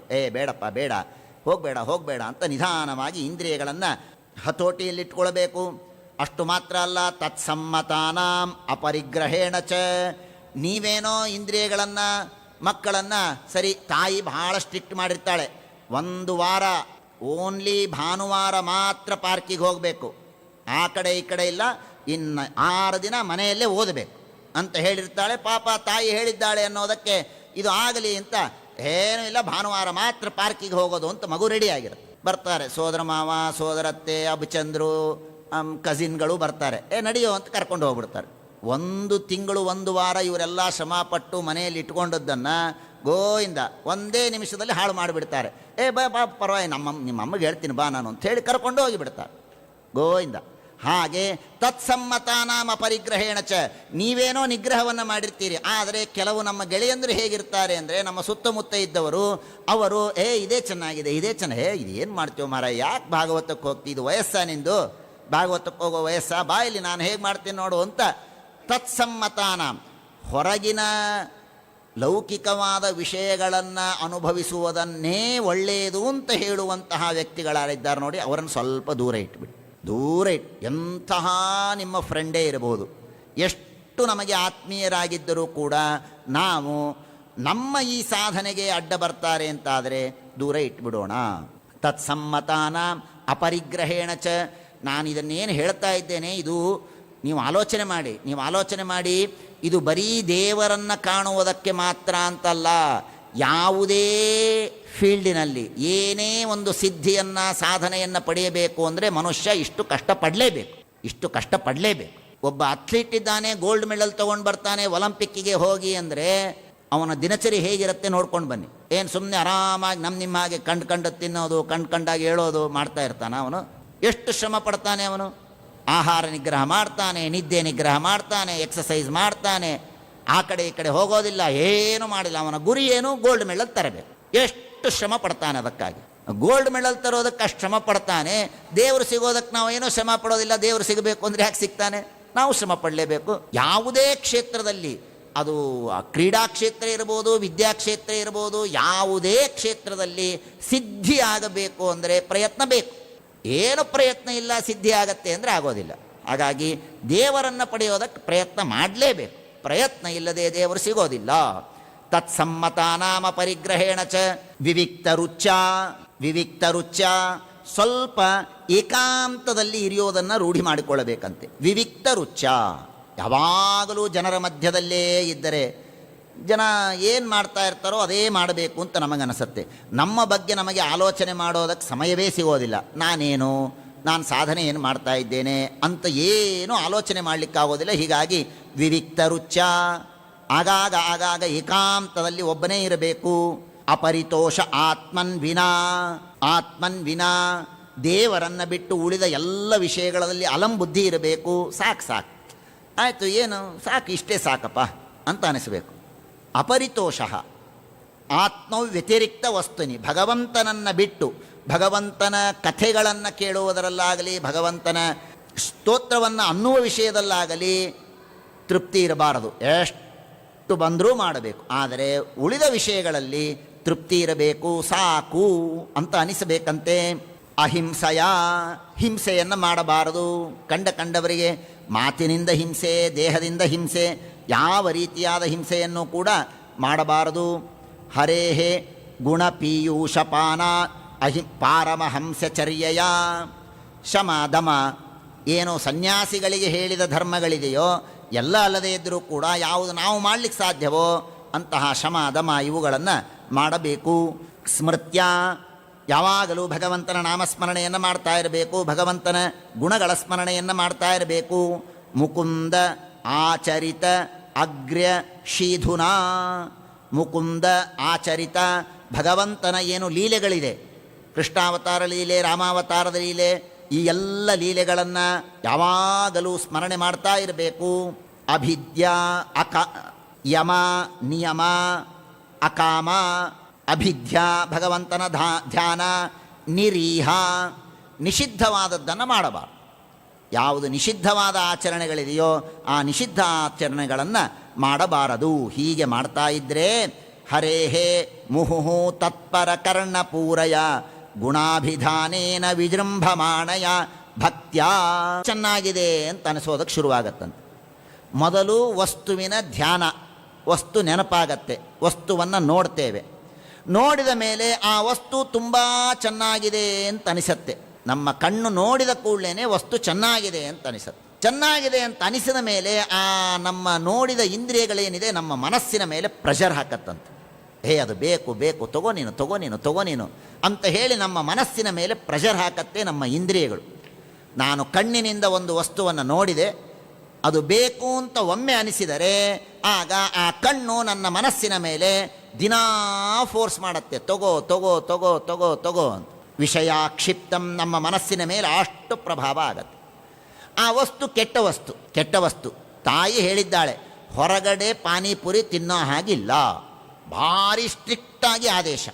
ನನಗೂ ಗೊತ್ತು, ನಾನು ಬೇಕಾದಷ್ಟು ನೋಡಿದ್ದೇನೆ, ಓದಿದ್ದೇನೆ, ಜಂಕ್ ಫುಡ್ ತಿನ್ನಬಾರ್ದು, ಎಲ್ಲ ರಿಸರ್ಚ್ ಮಾಡಿದ್ದೇನೆ. ನಾನೇ ರಿಸರ್ಚ್ ಪೇಪರ್ ರೆಡಿ ಮಾಡಿ ಕೊಟ್ಟಿದ್ದೇನೆ. ಪಾನಿಪುರಿ ತಿನ್ನಬಾರದು, ಜಂಕ್ ಫುಡ್ ತಿನ್ನಬಾರದು, ನಾನೇ ರಿಸರ್ಚ್ ಪೇಪರ್ ಸಬ್ಮಿಟ್ ಮಾಡಿದ್ದೇನೆ. ಆದರೆ ನನ್ನ ಹಣೆ ಬರ ಹೇಗಾಗತ್ತೆ ಅಂದರೆ, ಒಮ್ಮೆ ಕಣ್ಣು ಆ ಪಾನಿಪುರಿಯನ್ನು ನೋಡಿದ ಮೇಲೆ ಮನಸ್ಸಿಗೆ ಅದು ಸಂದೇಶ ಕಳಿಸತ್ತೆ, ತಗೊಳ್ಳೇಬೇಕು. ಮನಸ್ಸು ಯಾವಾಗ ತಗೊಳ್ಳೇಬೇಕು ಅಂತ ಒಮ್ಮೆ ನಿರ್ಧಾರ ಮಾಡ್ತಲ್ಲ, ಭಾಗವತ ಹೇಳುತ್ತೆ, ಚೇತನಾಂ ಹರತೆ. ನೀನೇನೇನು ಶಾಸ್ತ್ರವನ್ನು ಓದಿರ್ತೀಯಲ್ಲ, ಅದು ಮಾಡಬಾರ್ದು, ಇದು ಮಾಡಬಾರ್ದು, ಹಾಗೆ ಮಾಡಬಾರ್ದು, ಹೀಗೆ ಮಾಡಬಾರ್ದು, ಎಲ್ಲ ಮರ್ತು ಹೋಗತ್ತಂತೆ, ಎಲ್ಲ ಪಕ್ಕಕ್ಕೆ ಇಟ್ಬಿಡ್ತಾನೆ. ಚೇತನಾಂ ಹರತೆ. ಎಷ್ಟು ಮುಂದೆ ಹೇಳ್ತೇನೆ, ಎಷ್ಟು ಶಾಸ್ತ್ರವನ್ನು ಓದಿರ್ತೇವೆ, ಬೇಕಾದ ಶಾಸ್ತ್ರ ಓದಿದರೂ ಯಾರಿಗೇನು ಗೊತ್ತಿಲ್ವ ನಮಗೆ ಕೆಟ್ಟ ಕೆಲಸ ಮಾಡಬಾರ್ದು ಅಂತ ನಮಗೆ ಗೊತ್ತಿಲ್ವಾ? ಬೇಕಾದಷ್ಟು ಗೊತ್ತಿದೆ. ಹುಟ್ಟಿದಾಗಿನಿಂದ ನಮ್ಮ ತಂದೆ ತಾಯಿ ಹಿರಿಯರು ಎಲ್ಲ ಹೇಳ್ತಾ ಇದ್ದಾರೆ, ಕೇಳ್ತಾ ಇದ್ದೇವೆ, ಪುರಾಣ ಕೇಳ್ತಾ ಇದ್ದೇವೆ, ಎಲ್ಲ ಮಾಡ್ತೇವೆ. ಆದರೆ ಮಾಡಬೇಕು ಅಂತ ನನ್ನ ಮನಸ್ಸಿಗೆ ಬಂದರೆ ಚೇತನಾಂ ಹರತೆ, ಆ ಶಾಸ್ತ್ರ ಓದಿದ ಏನೆಲ್ಲ ಜ್ಞಾನ ಇರುತ್ತೆ ನೋಡಿ ಅದು ಹೋಗಿಬಿಡುತ್ತೆ. ಇದು ಹೋದರೆ ಪರವಾಗಿಲ್ಲ. ನೆಕ್ಸ್ಟ್ ಸ್ಟೆಪ್ಪು ಇನ್ನೊಂದು ಡೇಂಜರ್ ಹೇಳ್ತಾರೆ. ಚೇತನಾಂ ಹರತೆ ಬುದ್ಧೇ ಸ್ಮೃತಿ ಭ್ರಶ್ಯತಿ ಸ್ಮೃತಿ. ಆಮೇಲೆ ಈ ಚೇತನ ಹೋದ ಮೇಲೆ ಸ್ಮೃತಿ ಹೋಗುತ್ತಂತೆ.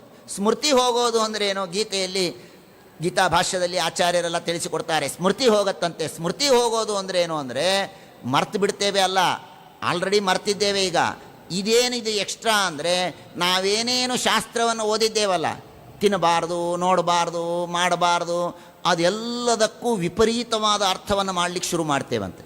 ತಿನ್ನಬಾರ್ದು ನಿಜ, ಅದು ಆ ಅಂಗಡಿದು ತಿನ್ನಬಾರ್ದು, ಈ ಅಂಗಡಿ ತಿನ್ನಬಹುದು, ಏನು ತೊಂದರೆ ಇಲ್ಲ. ಇವರೆಲ್ಲ ಶುದ್ಧ ಆರ್ಗ್ಯಾನಿಕ್ ಇವರು. ನಾವು ಓದಿದ ಶಾಸ್ತ್ರಕ್ಕೆ ನಮ್ಮ ನಿಷಿದ್ಧವಾದ ಯಾವುದು ಬೇಡ ಅಂದಿರ್ತಾರೋ ಅದಕ್ಕೆ ಅನ್ಯತಾರ್ಥವನ್ನು ಮಾಡಲಿಕ್ಕೆ ಶುರು ಮಾಡ್ತಾನಂತೆ. ಸ್ಮೃತಿಭ್ರಂಶಾತ್ ಸ್ಮೃತಿಭ್ರಂಶಃ ಗೀತೆಯಲ್ಲಿ ಕೃಷ್ಣ ಪರಮಾತ್ಮ ಹೇಳ್ತಾನೆ 2ನೇ ಅಧ್ಯಾಯದಲ್ಲಿ. ಭಾಗವತ ಅದನ್ನು ಹೇಳುತ್ತೆ. ನಾವು ಓದಿದ ಶಾಸ್ತ್ರವನ್ನು ಮರೆಯೋದು ಒಂದು ಕಡೆಗೆ, ಬ್ರಾಹ್ಮಣರನ್ನು ಬೈಯಬಾರದು, ಇದು ಶಾಸ್ತ್ರವನ್ನು ಓದಿದ್ದೇವೆ. ಸುಮ್ಮನೆ ದೃಷ್ಟಾಂತಕ್ಕೆ ಹೇಳ್ತೇನೆ. ಬ್ರಾಹ್ಮಣರನ್ನು ಬೈಯಬಾರದು, ಕೆಟ್ಟದ್ದನ್ನು ತಿನ್ನಬಾರದು, ಕೆಟ್ಟದ್ದನ್ನು ನೋಡಬಾರದು, ಇದು ಶಾಸ್ತ್ರ ಓದಿದ್ದೇವೆ. ನಮಗೆ ಬೈಬೇಕು ಅಂತ ಅನಿಸಿದರೆ ಚೇತನ ಹೋಗಿಬಿಡತ್ತೆ. ಆ ಬೈಯಬಾರದು ಅಂತೇನು ಶಾಸ್ತ್ರ ಓದಿದ್ದೇವಲ್ಲ ಅದು ಪಕ್ಕಕ್ಕೆ ಹೋಗುತ್ತೆ. ಅದರ ಜೊತೆಗೆ ಏನಾಗತ್ತೆ ಅಂದರೆ ಇಂಥ ಬ್ರಾಹ್ಮಣರಲ್ಲ, ವಸಿಷ್ಠರು ಕಶ್ಯಪರು ಇದ್ದರೆ ಬೈಬಾರ್ದು, ಈ ಎಲ್ಲ ಬ್ರಾಹ್ಮಣರಿಗೆ ಬೈಬೋದು ಅಂತ ನಾವೇ ಅರ್ಥವನ್ನು ಮಾಡಿಕೊಳ್ತೇವೆ. ಅದಕ್ಕೆ ಸ್ಮೃತಿಭ್ರಂಶ ಎಷ್ಟು ಡೇಂಜರಸ್ ನೋಡಿ, ಎಷ್ಟು ಡೇಂಜರಸ್. ಹೀಗಿದ್ದರೆ ನಾವು ಹೇಗೆ ಸಾಧನೆ ಮಾಡಿ ಮುಂದೆ ಹೋಗ್ತೇವೆ? ಹೀಗಿದ್ದರೆ ಹೇಗೆ ಸಾಧನೆ ಮಾಡಿ ಮುಂದೆ ಹೋಗ್ತೇವೆ? ಆದ್ದರಿಂದ ಚೇತನಾಂ ಹರತೆ. ಅದಕ್ಕಾಗಿ ನಾನು ಹೇಳ್ತಾ ಇದ್ದೇನಪ್ಪ, ನಕುರ್ಯಾತ್ ಕರ್ಹಿಚಿತ್ ಸಂಗಂ. ಯಾಕೆ ಸಂಘ ಬೇಡ ಬೇಡ, ಯಾವುದನ್ನು ನೋಡಬೇಡ, ತಿನ್ನಬೇಡ ಅಂತ ಯಾಕೆ ಹೇಳ್ತಾರೆ ಶಾಸ್ತ್ರದಲ್ಲಿ? ಅರ್ಥ ಮಾಡಿಕೋ. ಯಾಕೆ ಅಂತ ಅರ್ಥ ಮಾಡಿಕೋ. ನಾನು ಎಲ್ಲ ತಿಂತೇನೆ, ಎಲ್ಲ ಭೋಗ ಮಾಡ್ತೇನೆ ಅಂತ ಇದ್ದು ಒಳಗೆ ವೈರಾಗ್ಯದಿಂದ ಇರಲಿಕ್ಕೆ ನಾವೇನು ಮಹಾ ಬ್ರಹ್ಮದೇವರಲ್ಲ, ಪ್ರಿಯವ್ರತ ರಾಜ ಅಲ್ಲ, ಸಾಮಾನ್ಯ ವ್ಯಕ್ತಿಗಳು. ಹಾಗಾಗಿ ಸಂಘ ಬಂದರೆ ಅದು ಕಣ್ಣಿನಿಂದ ಸಂಘ ಇರಬಹುದು, ಕಿವಿಯಿಂದ ಇರ್ಬೋದು, ಬಾಯಿಯಿಂದ ಇರ್ಬೋದು, ನಾಲಿಗೆಗೆ ರುಚಿ ಹತ್ಬೋದು. ಏನು ಬಂದರೂ ಕೂಡ ಮನುಷ್ಯ ಅಧಃಪತನಕ್ಕೆ ಹೋಗ್ತಾನೆ. ಆದ್ದರಿಂದ ಆದಷ್ಟು ಶಾಸ್ತ್ರದ ಪ್ರಕಾರ ಕಂಪ್ಲೀಟ್ ತೆಗದೇ ಬಿಡು. ಆದರೆ ಹಿಂದೆ ಕಪಿಲ ಋಷಿಗಳು ಹೇಳಿದ್ದಾರೆ, ಶನೈಹಿ ಶನೈಹಿ, ನಿಧಾನವಾಗಿ ಆದರೂ ಒಂದೊಂದನ್ನೇ ಅವಾಯ್ಡ್ ಮಾಡ್ತಾ ಬಾ, ಒಂದೊಂದನ್ನೇ ಅವಾಯ್ಡ್ ಮಾಡ್ತಾ ಬಾ, ಮಾಡಿ ಸಾಧನೆಯನ್ನು ಮಾಡಬೇಕು. ನ ಕುರ್ಯಾತ್ ಕರ್ಹಿಚಿತ್ ಸಂಗಂ. ಹೀಗೆ ಉಪದೇಶವನ್ನು ಮಾಡ್ತಾರೆ. ಉಪದೇಶವನ್ನು ಮಾಡಿದರೆ ಪೃಥುಚಕ್ರವರ್ತಿಗೆ ಆನಂದ ಆಗತ್ತೆ. ಆನಂದ ಆಗಿ ಸಾಷ್ಟಾಂಗ ನಮಸ್ಕಾರವನ್ನು ಮಾಡ್ತಾನೆ. ಪ್ರಾಣಾಹ ದಾರಾಹ ಸುತಾಹ ಬ್ರಹ್ಮನ್ ಗೃಹಾಶ್ಚ ಸಪರಿಗ್ರಹಾಃ ರಾಯೋ ಮಹೀ ಬಲಂ ಕೋಶಃ ಇತಿ ಸರ್ವಂ ನಿವೇದಿತಂ. ಇತಿ ಸರ್ವಂ ನಿವೇದಿತಂ. ಪಾಂಡವರು ಈ ರೀತಿಯಾದ ಸಮರ್ಪಣೆಯನ್ನು ಮಾಡಿದ್ದನ್ನು ನಾವು ಕೇಳ್ತೇವೆ. ಎಲ್ಲವನ್ನು ಅವನಂದ, ಸ್ವಾಮಿ ನೀವು ಮಾಡಿದ ಉಪದೇಶಕ್ಕೆ ನಾನು ಏನು ಕೊಡಲಿ? ನನ್ನನ್ನು ಸಮರ್ಪಣೆ ಮಾಡಿದ್ದೇನೆ. ನನ್ನ ಹೆಂಡತಿ, ನನ್ನ ಮಕ್ಕಳು, ನನ್ನ ಮನೆ, ನನ್ನ ಸಂಪತ್ತು, ನನ್ನ ರಾಜ್ಯ, ನನ್ನ ಐಶ್ವರ್ಯ ಎಲ್ಲವೂ ನಿಮ್ಮ ಪಾದಕ್ಕೆ ಹಾಕಿದ್ದೇನೆ ಸ್ವಾಮಿ. ತಾವು ಮಾಡಿದ ಉಪದೇಶಕ್ಕೆ ಅನಂತ ಅನಂತ ಧನ್ಯವಾದಗಳು. ಸೇನಾಪತ್ಯಂಚ ರಾಜ್ಯಂಚ ದಂಡ ನೇತೃತ್ವಮೇವ ಚ ಸರ್ವಲೋಕಾಧಿಪತ್ಯಂಚ ವೇದಶಾಸ್ತ್ರ ವಿದರ್ಹತಿ. ನನ್ನ ಪ್ರಕಾರ ಪೃಥು ಹೇಳ್ತಾನೆ, ಎಲ್ಲ ಶಾಸ್ತ್ರವನ್ನು ಓದಿದಂತಹ ನೀವು ಬ್ರಾಹ್ಮಣರೇನಿದ್ದೀರೋ, ನಿಮ್ಮಂತಹ ಜ್ಞಾನಿಗಳು, ನೀವೇ ನಿಜವಾಗಿ ರಾಜರು, ನೀವೇ ಸೇನಾಧಿಪತಿಗಳು. ನಾವೆಲ್ಲ ಸುಮ್ಮನೆ ನಿಮ್ಮ ಆದೇಶ ಪಾಲನೆ ಮಾಡೋರಷ್ಟೇ. ಎಲ್ಲವೂ ನಿಮ್ಮ ಅಧೀನ. ಸ್ವಮೇವ ಬ್ರಾಹ್ಮಣೋ ಭುಂಕ್ತೆ ಸ್ವಂವಸ್ತೆ ಸ್ವಂ ದದಾತಿ ಸಹ. ಏನು ಮಾತು! ಅವನಂತಾನೆ, ನಾವು ಯಾರಾದರೂ ಬ್ರಾಹ್ಮಣರಿಗೆ ದಾನ ಕೊಡ್ತೇವೆ ಅಂದರೆ ನಮ್ಮದನ್ನು ನಾವು ದಾನ ಕೊಡ್ತಾ ಇಲ್ಲ. ಸ್ವಮೇವ ಬ್ರಾಹ್ಮಣೋ ಭುಂಕ್ತೆ, ಅದೆಲ್ಲವೂ ಬ್ರಾಹ್ಮಣರ ಅಧೀನ. ಒಬ್ಬ ವೇದವನ್ನು ಅಧ್ಯಯನ ಮಾಡಿದ ವೇದ ಜ್ಞಾನಿಯಾದಂತಹ ಮಹಾಜ್ಞಾನಿಗಳಿಗೆ ಏನು ಮಹತ್ವ ಇದೆ ನೋಡಿ. ಹೇಳ್ತಾರೆ, ಸ್ವಮೇವ ಬ್ರಾಹ್ಮಣೋ ಭುಂಕ್ತೆ. ಆ ಬ್ರಾಹ್ಮಣ ತನ್ನದನ್ನೇ ತಾನು ಸ್ವೀಕಾರ ಮಾಡ್ತಾ ಇದ್ದಾನೆ. ಸುಮ್ಮನೆ ನಮ್ಮ ಹತ್ರ ಇತ್ತಷ್ಟೇ ಅದು. ಹಾಗಾಗಿ ಅಷ್ಟು ಬ್ರಾಹ್ಮಣನ ಮಹತ್ವವಿದೆ. ಯೈರೀದೃಶಿ ಭಗವತೋ. ಇಷ್ಟೆಲ್ಲ ತತ್ವವನ್ನು ಉಪದೇಶ ಮಾಡಿದ್ದೀರಲ್ಲ ನೀವು, ನಿಮಗೆ ನಾನು ಏನು ಕೊಡಬಹುದು? ವಿನೋದ ಪಾತ್ರಂ. ವಿನೋದ ಪಾತ್ರಂ, ನಾನೇನಾದರೂ ಕೊಟ್ಟರೆ ನನಗೆ ಅಪಹಾಸ ಮಾಡ್ತಾರೆ. ಏನೋ ಇಷ್ಟು ದೊಡ್ಡ ತತ್ವಜ್ಞಾನ ಉಪದೇಶ ಮಾಡಿದವರಿಗೆ ಒಂದು 5 ರೂಪಾಯಿ ಕೊಡ್ತೀಯಲ್ಲೋ ನೀನು ಅಂತ ಅಪಹಾಸ ಮಾಡ್ತಾರೆ. ಹಾಗಾಗಿ ನಾನು ಏನು ಕೊಡ್ಬೋದು? ವಿನಾ ಉದಪಾತ್ರಂ, ಭಾಳ ಅಂದರೆ ನಿಮ್ಗೊಂದು ತಂಗಿಯೊಳಗೆ ನೀರು ಕೊಡ್ಬೋದು, ಇಷ್ಟೊತ್ತು ಉಪದೇಶ ಮಾಡಿರಿ ನೀರು ಕುಡಿರಿ ಅಂತ ಕೊಡ್ಬೋದಷ್ಟೇ ಹೊರತು ನಿಮಗೆ ಪ್ರತಿಯಾಗಿ ಕೊಡೋದಕ್ಕೆ ನನ್ನ ಹತ್ರ ಏನೂ ಇಲ್ಲ ಸ್ವಾಮಿ ಅಂತ ಸಾಷ್ಟಾಂಗ ನಮಸ್ಕಾರವನ್ನು ಮಾಡ್ತಾರೆ. ನಮಸ್ಕಾರವನ್ನು ಮಾಡಿ ಆ ಕಡೆಗೆ ಅವರು ಸನಕಾದಿಗಳು ತಿರುಗಿ ಹೋಗ್ತಾರೆ, ಅದೃಶ್ಯರಾಗ್ತಾರೆ. ಇವನು ಬಂದು ವಿಶೇಷವಾಗಿ ರಾಜ್ಯಭಾರವನ್ನು ಮಾಡ್ತಾನೆ. ಎಂಥ ರಾಜ್ಯಭಾರವನ್ನು ಮಾಡಿದರೂ ಕೂಡ ಗೃಹೇಶು ವರ್ತಮಾನೋಪಿ ನಾಸಜ್ಜತ ಇಂದ್ರಿಯಾರ್ಥೇಶು. ಆ ಸನಕಾದಿಗಳು ಮಾಡಿದ ಉಪದೇಶವನ್ನು ಗಟ್ಟಿಯಾಗಿ ತಲೆಯಲ್ಲಿ ಇಟ್ಟುಕೊಂಡು ಯಾವತ್ತೂ ರಾಜ್ಯವನ್ನು ಮಾಡಿದರೂ ಕೂಡ ಅಸಕ್ತನಾಗಿ, ಯಾವುದರಲ್ಲಿಯೂ ಆಸಕ್ತಿ ಇಲ್ಲದೇನೆ ವೈರಾಗ್ಯದಿಂದ ರಾಜ್ಯಭಾರವನ್ನು ಮಾಡಿದ್ದಾನೆ. ಇವನಿಗೆ ಅರ್ಚಿದೇವಿಯಲ್ಲಿ 5 ಜನ ಮಕ್ಕಳಾಗಿದ್ದಾರೆ. 5 ಜನ ಮಕ್ಕಳಾಗಿದ್ದಾರೆ. ವಿಜಿತಾಶ್ವ, ಧೂಮ್ರಕೇಶ, ಹರ್ಯಕ್ಷ, ದ್ರವಿಣ, ವೃಕ ಎಂಬುದಾಗಿ 5 ಜನ ಮಕ್ಕಳಾಗಿದ್ದಾರೆ. ಆ ವಿಜಿತಾಶ್ವನಿಗೆ ರಾಜ್ಯಭಾರವನ್ನು ಮಾಡ್ತಾನೆ. ವಿಜಿತಾಶ್ವ ಇಂದ್ರನ ಜೊತೆಗೆ ಯುದ್ಧ ಆಡಿ ಅಶ್ವವನ್ನು ತಿರುಗಿ ತೆಗೆದುಕೊಂಡು ಬಂದಿದ್ನಲ್ಲ, ಅವನಿಗೆ ರಾಜ್ಯಭಾರವನ್ನು ಮಾಡ್ತಾನೆ. ರಾಜ್ಯಭಾರವನ್ನು ಮಾಡಿ ಆ ವಿಜಿತಾಶ್ವ ಇಂದ್ರ ಅವನಿಗೆ ಅಂತರ್ಧಾನ ಶಕ್ತಿ ವಿದ್ಯೆಯನ್ನು ಉಪದೇಶ ಮಾಡ್ತಾನೆ. ಆ ವಿಜಿತಾಶ್ವನಿಗೆ ಶಿಖಂಡಿನಿ ಅಂತ ಹೆಂಡತಿ, ಅವಳಲ್ಲಿ 3 ಜನ ಮಕ್ಕಳು, ಅಗ್ನಿಯ ಮಕ್ಕಳು ಪಾವಕ, ಪವಮಾನ, ಶುಚಿ, ವಸಿಷ್ಠ ಅಂತ ಈ ರೀತಿಯಾಗಿ ಆಗ್ತಾರೆ. ಪೃಥು ಚಕ್ರವರ್ತಿ ಅವನಿಗೆ ರಾಜ್ಯಭಾರವನ್ನು ಮಾಡಿ ತಾನು ವಾನಪ್ರಸ್ಥಾಶ್ರಮಕ್ಕೆ ಹೋಗ್ತಾನೆ. ವಾನಪ್ರಸ್ಥಾಶ್ರಮಕ್ಕೆ ಹೋಗಿ ತತ್ಯಾಜ ಸ್ವಕಳೇವರಂ, ದೇಹತ್ಯಾಗವನ್ನು ಮಾಡ್ತಾನೆ. ದೇಹತ್ಯಾಗವನ್ನು ಮಾಡಿದರೆ ಈ ಅರ್ಚಿ ಅವಳು ಕೂಡ ತಾನು ಚಿತೆಯನ್ನು ನಿರ್ಮಾಣ ಮಾಡಿ ಅವನ ಜೊತೆಗೆ ಸಹಗಮನವನ್ನು ಹೊಂತಾಳೆ. ಎಲ್ಲ ದೇವತೆಗಳು ಇಬ್ಬರನ್ನು ಸ್ತೋತ್ರ ಮಾಡ್ತಾರೆ. ಸ್ತೋತ್ರವನ್ನು ಮಾಡಿ ಯಯಿದಂ ಸುಮಹತ್ ಪುಣ್ಯಂ, ಬಹಳ ಸುಂದರವಾಗಿ ಹೇಳ್ತಾರೆ. ಯಾರು ಈ ಪೃಥು ಚಕ್ರವರ್ತಿಯ ಕಥೆಯನ್ನು ಕೇಳ್ತಾರೋ ಅವರಿಗೆ ವಿಶೇಷವಾಗಿ ಭಗವಂತನ ಅನುಗ್ರಹ ಆಗತ್ತೆ. 3 ಬಾರಿ ಈ ಪೃಥು ಚಕ್ರವರ್ತಿಯ ಕಥೆಯನ್ನು ನಿತ್ಯದಲ್ಲಿ 3 ಬಾರಿ ಈ ಕಥೆಯನ್ನು ಕೇಳಿದರೆ ಅವರಿಗೇನಾಗತ್ತೆ? ಸುಪ್ರಜಃ, ಒಳ್ಳೆಯ ಮಕ್ಕಳಾಗ್ತಾರೆ. ನಿರ್ಧನೋ ಧನವತ್ತಮಃ, ಹಣ ಸಿಗತ್ತೆ. ಅದರ ಜೊತೆಗೆ ಇನ್ನೊಂದು ಹೊಸದಾದ ಮಾತನ್ನು ಹೇಳ್ತಾರೆ. ಅಸ್ಪಷ್ಟ ಕೀರ್ತಿ ಸುಯಶಃ ಮೂರ್ಖೋ ಭವತಿ ಪಂಡಿತಃ. ಅಸ್ಪಷ್ಟ ಕೀರ್ತಿ ಸುಯಶಃ, ಕೆಲವರಿಗೆ ಒಂದು ನೋವಿರುತ್ತೆ. ಏನೋ ನಾವೆಷ್ಟು ಕೆಲಸ ಮಾಡ್ತೇವೆ ನಮ್ಮ ಬಗ್ಗೆ ಯಾರಿಗೂ ಗೊತ್ತೇ ಆಗೋದಿಲ್ಲ.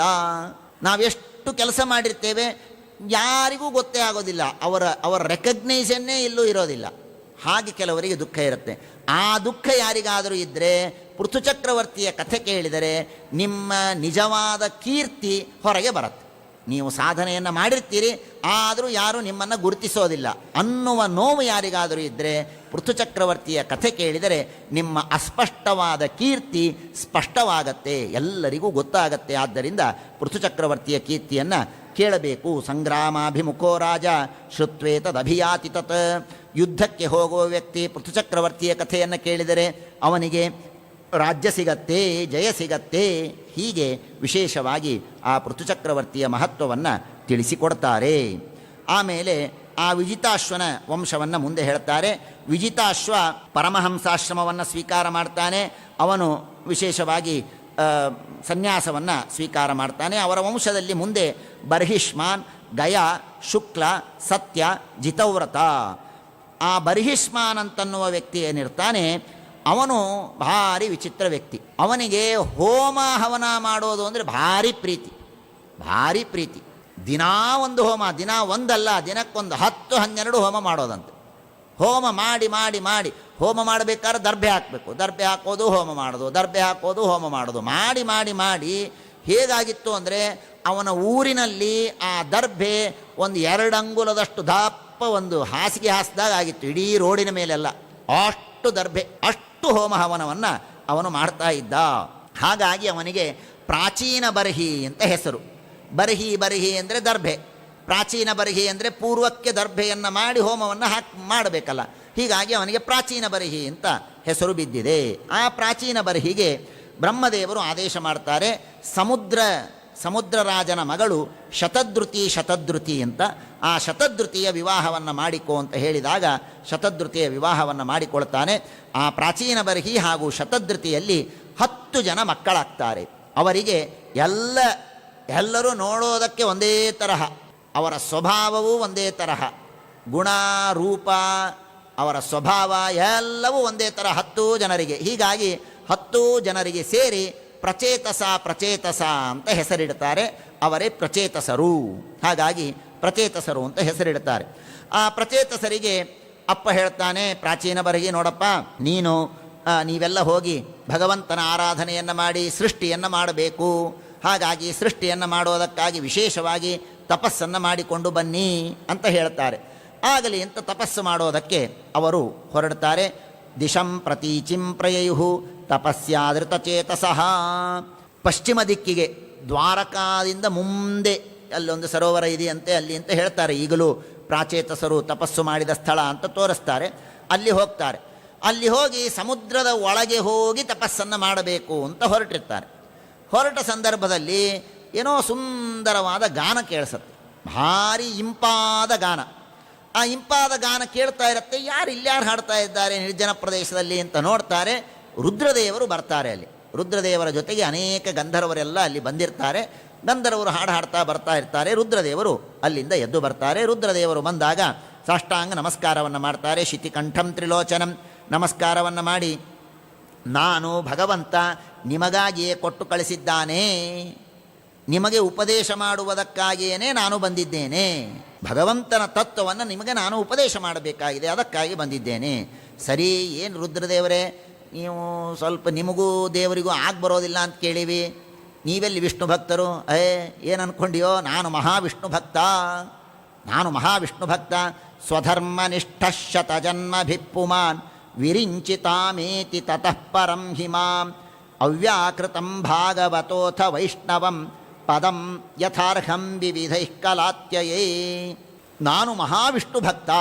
ಅದಕ್ಕೊಂದು ಮಾತನ್ನು ಹೇಳ್ತಾರೆ. ಏನು? ಇಲ್ಲೊಂದು ಸಣ್ಣ ತತ್ವ ಇದೆ, ತಿಳಿಸಿಕೊಡ್ತೇನೆ. ರುದ್ರದೇವರು, ಬ್ರಹ್ಮದೇವರು, ಎಲ್ಲ ದೇವತೆಗಳೇನಿದ್ದಾರೆ ಅನಾದಿ ಕಾಲದಿಂದ ವಿಷ್ಣು ಭಕ್ತರೇ. ಇವರೆಲ್ಲರೂ ಅನಾದಿ ಕಾಲದಿಂದ ವಿಷ್ಣು ಭಕ್ತರು. ರುಜುಗಳು ಅಂತ ಇದ್ದಾರೆ. ಆ ರುಜುಗಳು ಅನ್ನುವರು ಅನಾದಿ ಕಾಲದಿಂದ ಭಗವಂತನಲ್ಲಿ ಭಕ್ತಿಯನ್ನು ಮಾಡ್ತಾರೆ. ಭಗವಂತನ ಪರೋಕ್ಷ ಜ್ಞಾನ ಪರಿಪೂರ್ಣವಾಗಿ ಇರುತ್ತೆ. ಎಂದೆಂದೂ ಯಾವತ್ತೂ ಯಾವ ಸಮಯದಲ್ಲೂ ಕೂಡ ತಪ್ಪು ಕೆಲಸವನ್ನು ಮಾಡೋದಿಲ್ಲ. ಅಂಥ ವಿಶಿಷ್ಟವಾದ ಅಧಿಕಾರಿಗಳು ರುಜುಗಳು ಅಂತ. ಅವರು ಅನಾದಿ ಕಾಲದಿಂದ ವಿಷ್ಣು ಭಕ್ತರಾಗಿದ್ದರೂ ಕೂಡ ಅವರಿಗೆ ಅಪರೋಕ್ಷ ಜ್ಞಾನ ಆಗತ್ತೆ. ಒಂದು ಸಂದರ್ಭದಲ್ಲಿ ಅಪರೋಕ್ಷ ಜ್ಞಾನ ಆಗತ್ತೆ. ಅಪರೋಕ್ಷ ಜ್ಞಾನ ಆದ ಮೇಲೆ ವಿಶೇಷವಾಗಿ ಸಾಧನೆಯನ್ನು ಮಾಡ್ತಾರೆ. ವಿಶೇಷವಾಗಿ ಸಾಧನೆಯನ್ನು ಮಾಡಿ 98 ಜನ್ಮಗಳನ್ನು ಕಳೀತಾರೆ. 98ನೆಯ ಜನ್ಮದಲ್ಲಿ ಅವರು ವಾಯುದೇವರಾಗ್ತಾರೆ. ಆಮೇಲೆ 99ನೆಯ ಜನ್ಮದಲ್ಲಿ ಬ್ರಹ್ಮದೇವರಾಗ್ತಾರೆ. 100ನೇ ಜನ್ಮ ಆಮೇಲೆ ಮುಕ್ತಿಗೆ ಹೋಗ್ತಾರೆ. ಇದು ಬ್ರಹ್ಮದೇವರು. ಹಾಗೆ ರುದ್ರದೇವರು 40 ಜನ್ಮ ವಿಶೇಷ ಸಾಧನೆ. ಅನಾದಿ ಕಾಲದಿಂದ ವಿಷ್ಣು ಭಕ್ತರಾಗಿದ್ದರೂ ಕೂಡ 40 ಜನ್ಮದ ಹಿಂದೆ ಅವರಿಗೆ ಅಪರೋಕ್ಷ ಜ್ಞಾನ. ಆಮೇಲೆ 39ನೆಯ ಜನ್ಮದಲ್ಲಿ ರುದ್ರದೇವರಾಗ್ತಾರೆ. 40ನೆಯ ಜನ್ಮದಲ್ಲಿ ಶೇಷದೇವರಾಗ್ತಾರೆ. ಆಮೇಲೆ ಅವರಿಗೆ ಮುಕ್ತಿ. ಇಂದ್ರನಿಗೆ 20 ಜನ್ಮಗಳು, ಇಂದ್ರನ ಕೆಳಗೆ ಎಲ್ಲರಿಗೂ 10 ಜನ್ಮಗಳು. ಹೀಗೆ ಎಲ್ಲ ಶಾಸ್ತ್ರ ತಿಳಿಸಿಕೊಡುತ್ತೆ. ಹಾಗಾಗಿ ನಾನು ಕೂಡ ಅನಾದಿ ಕಾಲದಿಂದ ವಿಷ್ಣು ಭಕ್ತನಾಗಿದ್ದೇನೆ. ನೀವೆಲ್ಲರೂ ಭಗವಂತನ ಪ್ರಿಯರು, ನಾನೂ ಭಗವಂತನಿಗೆ ಪ್ರಿಯ. ಹಾಗಾಗಿ ನಿಮಗೆ ಉಪದೇಶವನ್ನು ಮಾಡ್ತೇನೆ ಅಂತ ಹೇಳಿ ಅದ್ಭುತವಾದ ಉಪದೇಶವನ್ನು ಮಾಡ್ತಾರೆ. ರುದ್ರಗೀತೆ ಅಂತ ಇದನ್ನು ಕರೀತಾರೆ. ಬಹಳ ವಿಸ್ತಾರವಾಗಿದೆ, ಎಲ್ಲ ಹೇಳೋದಿಲ್ಲ. ಅಲ್ಲಿ ಬಂದ ಭಗವಂತನ ಕೆಲವು ನಾಮಗಳು. ಆ ರುದ್ರದೇವರು ಭಗವಂತನಿಗೆ ನಮಸ್ಕಾರ ಮಾಡಿದ್ದಾರೆ. ಸುಮಾರು 58 ಹೆಸರುಗಳಿಂದ ದೇವರನ್ನು ಸ್ತೋತ್ರ ಮಾಡಿದ್ದಾರೆ. ಸ್ತೋತ್ರ ಬಹಳ ವಿಸ್ತಾರವಾಗಿದೆ. ಅದರಲ್ಲಿ 58 ಹೆಸರುಗಳನ್ನು, ಮೊದಲು ದೇವರ ಹೆಸರುಗಳನ್ನು ಸ್ಮರಣೆ ಮಾಡಿ ಅವರ ನಮಸ್ಕಾರವನ್ನು ಮಾಡಿದ್ದಾರೆ ರುದ್ರದೇವರು. ಅದರಲ್ಲಿ ಕೆಲವು ಹೆಸರುಗಳ ಮಹತ್ವವನ್ನು ಮಾತ್ರ ತಿಳಿಯೋಣ. ಸರ್ವಸ್ಮೈ ಆತ್ಮನೇ ನಮಃ. ಎಲ್ಲರ ಅಂತರ್ಯಾಮಿಯಾಗಿರುವಂತಹ, ಎಲ್ಲರಿಗೂ ಸ್ವಾಮಿಯಾದಂತಹ ಭಗವಂತನಿಗೆ ನಮಸ್ಕಾರ. ಪಂಕಜನಾಭಾಯ ನಮಃ. ಭೂತ ಸೂಕ್ಷ್ಮ ಇಂದ್ರಿಯಾತ್ಮನೇ. ಸೃಷ್ಟಿಯನ್ನು ಮಾಡಬೇಕಾದರೆ ಎಲ್ಲ ತತ್ವಗಳನ್ನು ಹೊಟ್ಟೆಯ ಒಳಗೆ ಇಟ್ಟುಕೊಂಡು ಅದರಿಂದ ಪದ್ಮವನ್ನು ಸೃಷ್ಟಿ ಮಾಡಿದಂತಹ ಪದ್ಮನಾಭನಿಗೆ ನಮಸ್ಕಾರ. ಎಲ್ಲರಿಗೂ ಸ್ವಾಮಿಯಾದಂತಹ, ಎಲ್ಲರಿಗೂ ಮೋಕ್ಷವನ್ನು ಕೊಡುವಂತಹ ಕೂಟಸ್ಥಾಯ ನಿರ್ವಿಕಾರನಾದಂತಹ ವಾಸುದೇವಾಯ ನಮಃ, ವಾಸುದೇವನಿಗೆ ನಮಸ್ಕಾರ. ದುರಂತಾಯ ಅಂತಕಾಯ, ಎಲ್ಲರ ಸಂಹಾರವನ್ನು ಮಾಡುವ, ಎಲ್ಲರಿಗೂ ನಾಶವನ್ನು ಮಾಡುವ.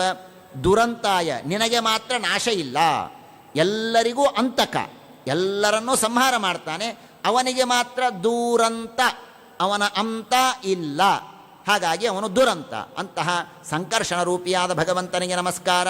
ಅನಿರುದ್ಧಾಯ, ಎಲ್ಲರಿಗೂ ದೇಹವನ್ನು ಕೊಟ್ಟವನು ಅನಿರುದ್ಧ. ತಿಳ್ಕೊಳ್ಳಿ, ಅನಿರುದ್ಧ ದೇಹ ಅಂತ ಹೇಳ್ತಾರೆ. ದೇವರು ಸೃಷ್ಟಿಯನ್ನು ಮಾಡಿದಾಗ ಎಲ್ಲರೂ ದೇವರ ಹೊಟ್ಟೆಯಲ್ಲಿ ಇದ್ವಿ.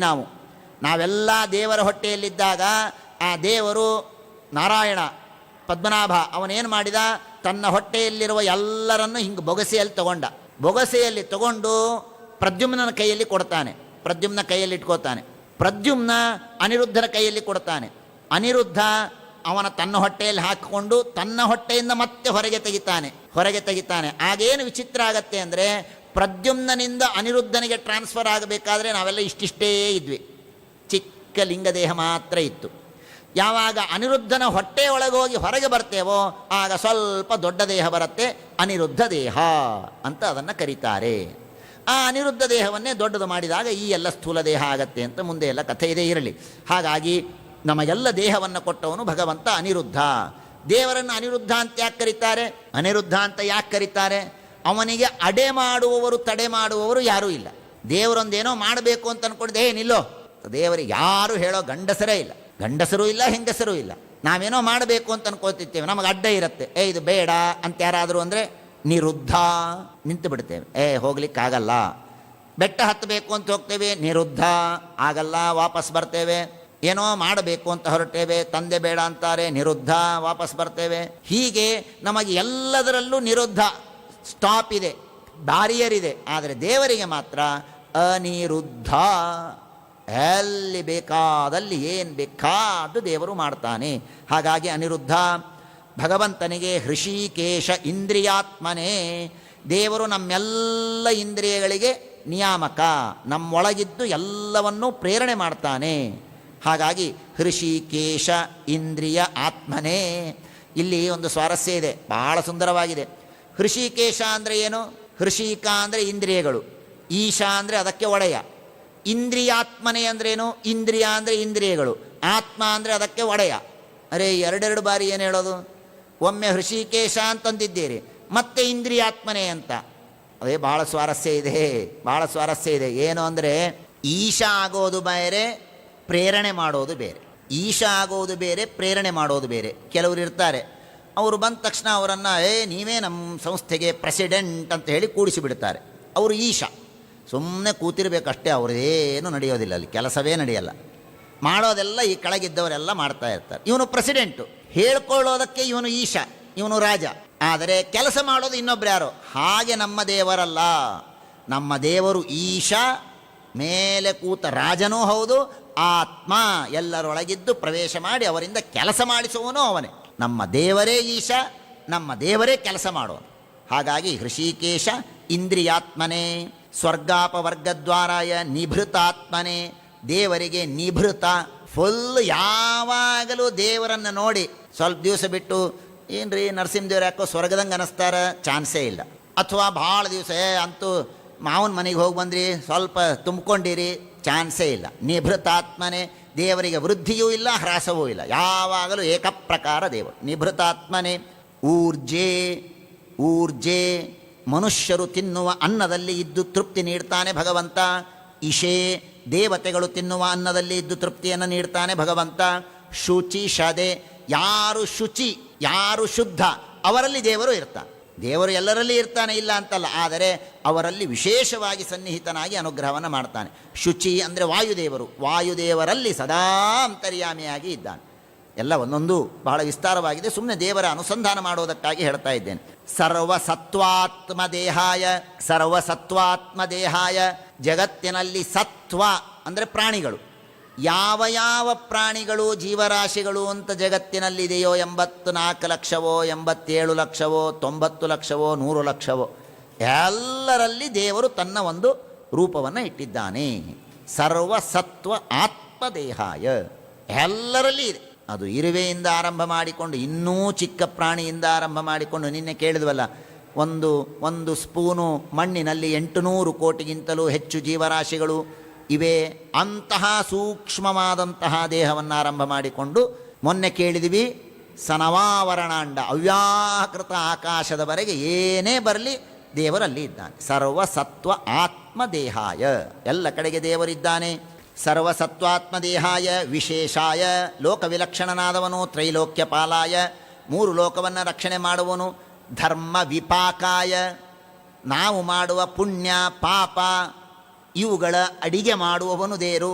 ಇವೆಲ್ಲ ಅಡಿಗೆ ಮಾಡಿ ರೆಡಿ ಮಾಡಿ ಕೊಡೋನೇ ದೇವರು ನಮಗೆ. ನಾವೆಲ್ಲ ಪುಣ್ಯ ಪಾಪ ಮಾಡಿಟ್ಟಿದ್ದೇವೆ, ಆ ಪುಣ್ಯ ಪಾಪವನ್ನು ಸರಿಯಾಗಿ ಮಾಡಿ ಯಾವಾಗ ಎಷ್ಟು ಕೊಡಬೇಕು, ಏನು ಕೊಡಬೇಕು, ಯಾವ ಪುಣ್ಯವನ್ನು ಹೇಗೆ ಕನ್ವರ್ಟ್ ಮಾಡಬೇಕು, ಇದೆಲ್ಲ ಎಕ್ಸ್ಚೇಂಜ್ ಆಫೀಸ್ ಇರೋದೇ ಅಲ್ಲಿ ಅವನ ಹತ್ರ. ಧರ್ಮ ವಿಪಾಕಾಯ. ನಮ್ಮ ಹತ್ರ ಬರೀ ರಾ ಪುಣ್ಯ ಇದೆ ಅಷ್ಟೇ. ರಾ ಪುಣ್ಯ ರಾ ಪಾಪಗಳು ಇವೆ. ಆ ಪುಣ್ಯ ಆ ಪಾಪ, ನಾನು ನಾಯಿ ಆಗಬೇಕೋ, ನಾನು ಬ್ರಾಹ್ಮಣನಾಗಬೇಕೋ, ನಾನು ಕ್ಷತ್ರಿಯನಾಗಬೇಕೋ, ನಾನು ವಿಜ್ಞಾನಿ ಆಗಬೇಕೋ, ನಾನು ದಡ್ಡನಾಗಬೇಕೋ, ನಾನು ಹೆಣ್ಣಾಗಬೇಕೋ, ನಾನು ಗಂಡ ಆಗಬೇಕೋ, ಇದೆಲ್ಲವನ್ನೂ ನಿರ್ಧಾರ ಮಾಡಿ ಅದನ್ನು ಕೊಡುವಂಥವನು ಭಗವಂತ. ಧರ್ಮ ವಿಪಾಕಾಯ ಅರ್ಥಲಿಂಗಾಯ ದೇವರನ್ನು ಕಾಣಬೇಕು. ದೇವರನ್ನು ಕಾಣಬೇಕು ಅಂದರೆ ಹೇಗೆ ಕಾಣಬೇಕು? ಅರೆ ನೀನು ಏನು ನೋಡ್ತೀಯೋ ಎಲ್ಲದರಲ್ಲೂ ದೇವರನ್ನು ಕಾಣಬಹುದು. ಅರ್ಥಲಿಂಗಾಯ ಎಲ್ಲದರಲ್ಲಿ ದೇವರನ್ನು ಕಾಣಿಸ್ಬೋದು. ನೀನು ನೋಡೋ ಬುದ್ಧಿ ಬೇಕಷ್ಟೇ, ನೋಡುವ ತಲೆ ಬೇಕು. ಹೊಗೆ ಬರ್ತಾ ಇದೆ ಅಂದರೆ ಹೊಗೆಯನ್ನು ನೋಡಿ ಏನು ಅನ್ಕೋತೇವೆ ನಾವೆಲ್ಲರೂ? ಬೆಂಕಿ ಇದೆ ಅಂತ ಅನ್ಕೋತೇವೆ. ಹೊಗೆ ಬಂದರೆ ಬೆಂಕಿ ಇದೆ ಅಂತ ಅನ್ಕೋತೇವೆ, ಗೊತ್ತಿದೆ. ಚಿಕ್ಕ ಮಗು ಇದೆ, ಮಗುವಿಗೆ ಗೊತ್ತಾದು ಹೊಗೆ ಬಂದರೆ ಬೆಂಕಿ ಇರುತ್ತೆ ಅಂತ ಅದಕ್ಕೇನಾದರೂ ಗೊತ್ತಿದೆಯಾ? ಇಲ್ಲ, ಅದು ಬರೀ ಹೊಗೆ ಅಂತ ಅನ್ಕೊಳ್ಳುತ್ತೆ. ಹಾಗೆ ನಮಗೆ ಬ್ರಹ್ಮದೇವರಿಗೆ ಏನು ಅನಿಸುತ್ತೆ ಅಂದರೆ ಇದನ್ನು ನೋಡ್ತಾರಂತೆ, ಹೂವು ನೋಡಿದ ಕೂಡಲೇ ಆಹಾ ಎಷ್ಟು ಚೆನ್ನಾಗಿದೆ ಹೂವು, ಈ ಹೂವು ಇದೆ ಅಂದರೆ ಇದನ್ನು ಸೃಷ್ಟಿ ಮಾಡಿದ ದೇವರಿದ್ದಾನೆ ಅಂತ ಅನ್ಕೋತಾರೆ. ನಮಗೆ ಅದು ಗೊತ್ತಿಲ್ಲ, ಹೀಗಾಗಿ ನಮಗೆ ಕಾಣೋದಿಲ್ಲ. ಹೊಗೆಯನ್ನು ನೋಡಿ ಬೆಂಕಿ ಇದೆ ಅಂತ ನಾವು ಹೇಗೆ ಅನ್ಕೋತೇವೋ ಹಾಗೆ ಬ್ರಹ್ಮದೇವರು ದೇವತೆಗಳು ಅರ್ಥಲಿಂಗಾಯ ಜಗತ್ತಿನಲ್ಲಿರುವ ಯಾವ ವಸ್ತುವನ್ನು ನೋಡಿದರೂ ಕೂಡ ಇದರಿಂದ ದೇವರಿದ್ದಾನೆ ಅಂತ ಅವರು ತಿಳಿತಾರೆ. ಹೀಗೆ ಆಶಾಮೀಶಾಯ ನಾವು ಬಯಸುವ ಏನೆಲ್ಲ ಪದಾರ್ಥಗಳಿದೆಯೋ ಆ ಎಲ್ಲ ಪದಾರ್ಥಗಳಲ್ಲಿ ಅತೀ ಉತ್ತಮವಾದ ಪದಾರ್ಥ ಅಂದರೆ ಭಗವಂತ. ಹೀಗೆ ಇಂತಹ ಭಗವಂತ ಅಂತ ಬೇಕಾದಷ್ಟು ಹೇಳಿ ಕ್ಷಣಾರ್ಧೇನಾಪಿ ತುಲಯೇ ನ ಸ್ವರ್ಗಂ ನಾ ಪುನರ್ಭವಂ ಭಗವತ್ ಸಂಗಿ ಸಂಗಸ್ಯ ಮರ್ತ್ಯಾನಾಂ ಕಿಮುತಾಶಿಷಃ. ಭಗವದ್ಭಕ್ತರ ಸಂಗ ನನಗಿದ್ದರೆ ಸಾಕು, ಇನ್ನೇನು ಬೇಕಾಗಿಲ್ಲ. ಹಾಗಾಗಿ ಕ್ಷಣಾರ್ಧಂ ನಾಪಿ ತುಲಯೇ, ಒಬ್ಬ ಭಗವದ್ಭಕ್ತನ ಸಂಗ ಒಂದು ಕ್ಷಣ ನನಗಾಗತ್ತೆ. ದೇವರು ನನಗೆ ಆಪ್ಷನ್ ಕೊಟ್ಟ, ಒಂದು ಕ್ಷಣ ದೇವರ ಭಕ್ತರ ಸಂಗ ಮಾಡು ಅಥವಾ ನಿನಗೆ ಸ್ವರ್ಗ ಬೇಕು ಅಂತ ಕೇಳಿದರೆ ನಾನು ಭಕ್ತರ ಸಂಘವನ್ನು ಬಯಸ್ತೇನೆ ಹೊರತು ಸ್ವರ್ಗವನ್ನು ಬಯಸೋದಿಲ್ಲ. ಹೀಗಾಗಿ ಅಥಾ ಬೇಕಾದಷ್ಟು ಸ್ತೋತ್ರವನ್ನೆಲ್ಲ ಮಾಡ್ತಾರೆ. ಇದಂ ಜಪತ ಭದ್ರಂವೋ, ಈ ನಾನು ಹೇಳಿದ ರುದ್ರಗೀತೆಯನ್ನು ವಿಶೇಷವಾಗಿ ಜಪ ಮಾಡಿ ಇದರ ಉಪಾಸನೆಯನ್ನು ಮಾಡಿ ನಿಮಗೆ ಭಗವಂತ ಅನುಗ್ರಹವನ್ನು ಮಾಡ್ತಾನೆ ಎಂಬುದಾಗಿ ಹೇಳಿದಾಗ ಆಗಲಿ ಅಂತ ಅವರೆಲ್ಲರೂ ತಪಸ್ಸು ಮಾಡೋದಕ್ಕೆ ಹೋಗ್ತಾರೆ. ಶುಕಾಚಾರ್ಯರು ನಮಗೆ ಹೇಳ್ತಾರೆ, ಯಾರು ಈ ರುದ್ರಗೀತೆಯನ್ನು ಬೆಳಿಗ್ಗೆ ಹೊತ್ತು ಎದ್ದ ಕೂಡಲೇ ಈ ರುದ್ರಗೀತೆಯ ಜಪವನ್ನು ಮಾಡ್ತಾರೋ ಸ್ತೋತ್ರವನ್ನು ಮಾಡ್ತಾರೋ ಅವರಿಗೆ ವಿಶೇಷವಾಗಿ ಭಗವಂತನ ಅನುಗ್ರಹ ಆಗತ್ತೆ. ಈ ಕಡೆಗೆ ಅವರೆಲ್ಲ ತಪಸ್ಸಿಗೆ ಹೋಗಿದ್ದಾರೆ. ತಪಸ್ಸಿಗೆ ಹೋದ ಸಂದರ್ಭದಲ್ಲಿ ನಾರದರು ಬರ್ತಾ ಇದ್ದಾರೆ.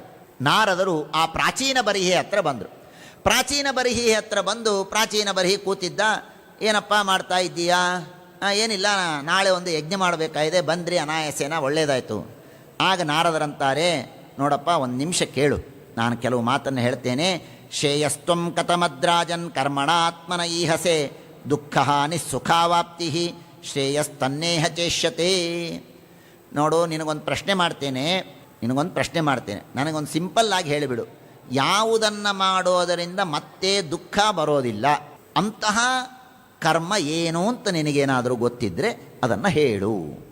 ಆಗ ಅವನಂತಾನೆ, ನನಗೇನು ಗೊತ್ತಿಲ್ಲಪ್ಪ, ನೀವೇ ಹೇಳಿ ಅಂತ ಹೇಳಿದಾಗ ಉಪದೇಶವನ್ನು ಮಾಡೋದಕ್ಕೆ ಪ್ರಾರಂಭ ಮಾಡ್ತಾರೆ. ನೋಡಪ್ಪ ರಾಜ, ನೀನು ದಿನಾ ಒಂದು ಹೋಮ ಮಾಡ್ತೀಯ, ಹೋಮ ಮಾಡಿ ದಿನಾ ಒಂದು ಪಶುವನ್ನು ಸಂಹಾರ ಮಾಡ್ತೀಯ. ಅಶ್ವಮೇಧ ಅಂತೀಯ, ಅಶ್ವವನ್ನು ಸಂಹಾರ ಮಾಡ್ತೀಯ, ಮತ್ತೊಂದು ಯಾವುದೋ ಅಂತೀಯ, ಇನ್ನೊಂದು ಪ್ರಾಣಿ ಸಂಹಾರ ಮಾಡ್ತೀಯ. ಅಷ್ಟೆಲ್ಲ ಪ್ರಾಣಿಯನ್ನು ಸಂಹಾರ ಮಾಡಿದ್ದೀಯಲ್ಲ, ನೋಡಲ್ಲಿ ಮೇಲ್ ನೋಡು ಅಂತ ತೋರಿಸ್ತಾರೆ. ನೀನು ಯಾವುದನ್ನು ಸಾಯಿಸಿದ್ದೀಯಲ್ಲ ಆ ಎಲ್ಲ ಪ್ರಾಣಿಗಳು ನೀನು ಯಾವಾಗ ಮೇಲೆ ಬರ್ತೀಯೋ ನಿನ್ನನ್ನು ತಿಂದು ಹರಿದು ತಿನ್ನಬೇಕು ಅಂತ ಮೇಲೆ ಕಾಯ್ತಾ ಇವೆ. ಹಾಗಾಗಿ ಇಲ್ಲಿ ಶ್ರೀಮದಾಚಾರ್ಯರೆಲ್ಲ ತಿಳಿಸಿಕೊಡ್ತಾರೆ, ನಾರದರು ಕರ್ಮವನ್ನು ಮಾಡಬೇಡ ಅಂತ ಹೇಳ್ತಾ ಇಲ್ಲ.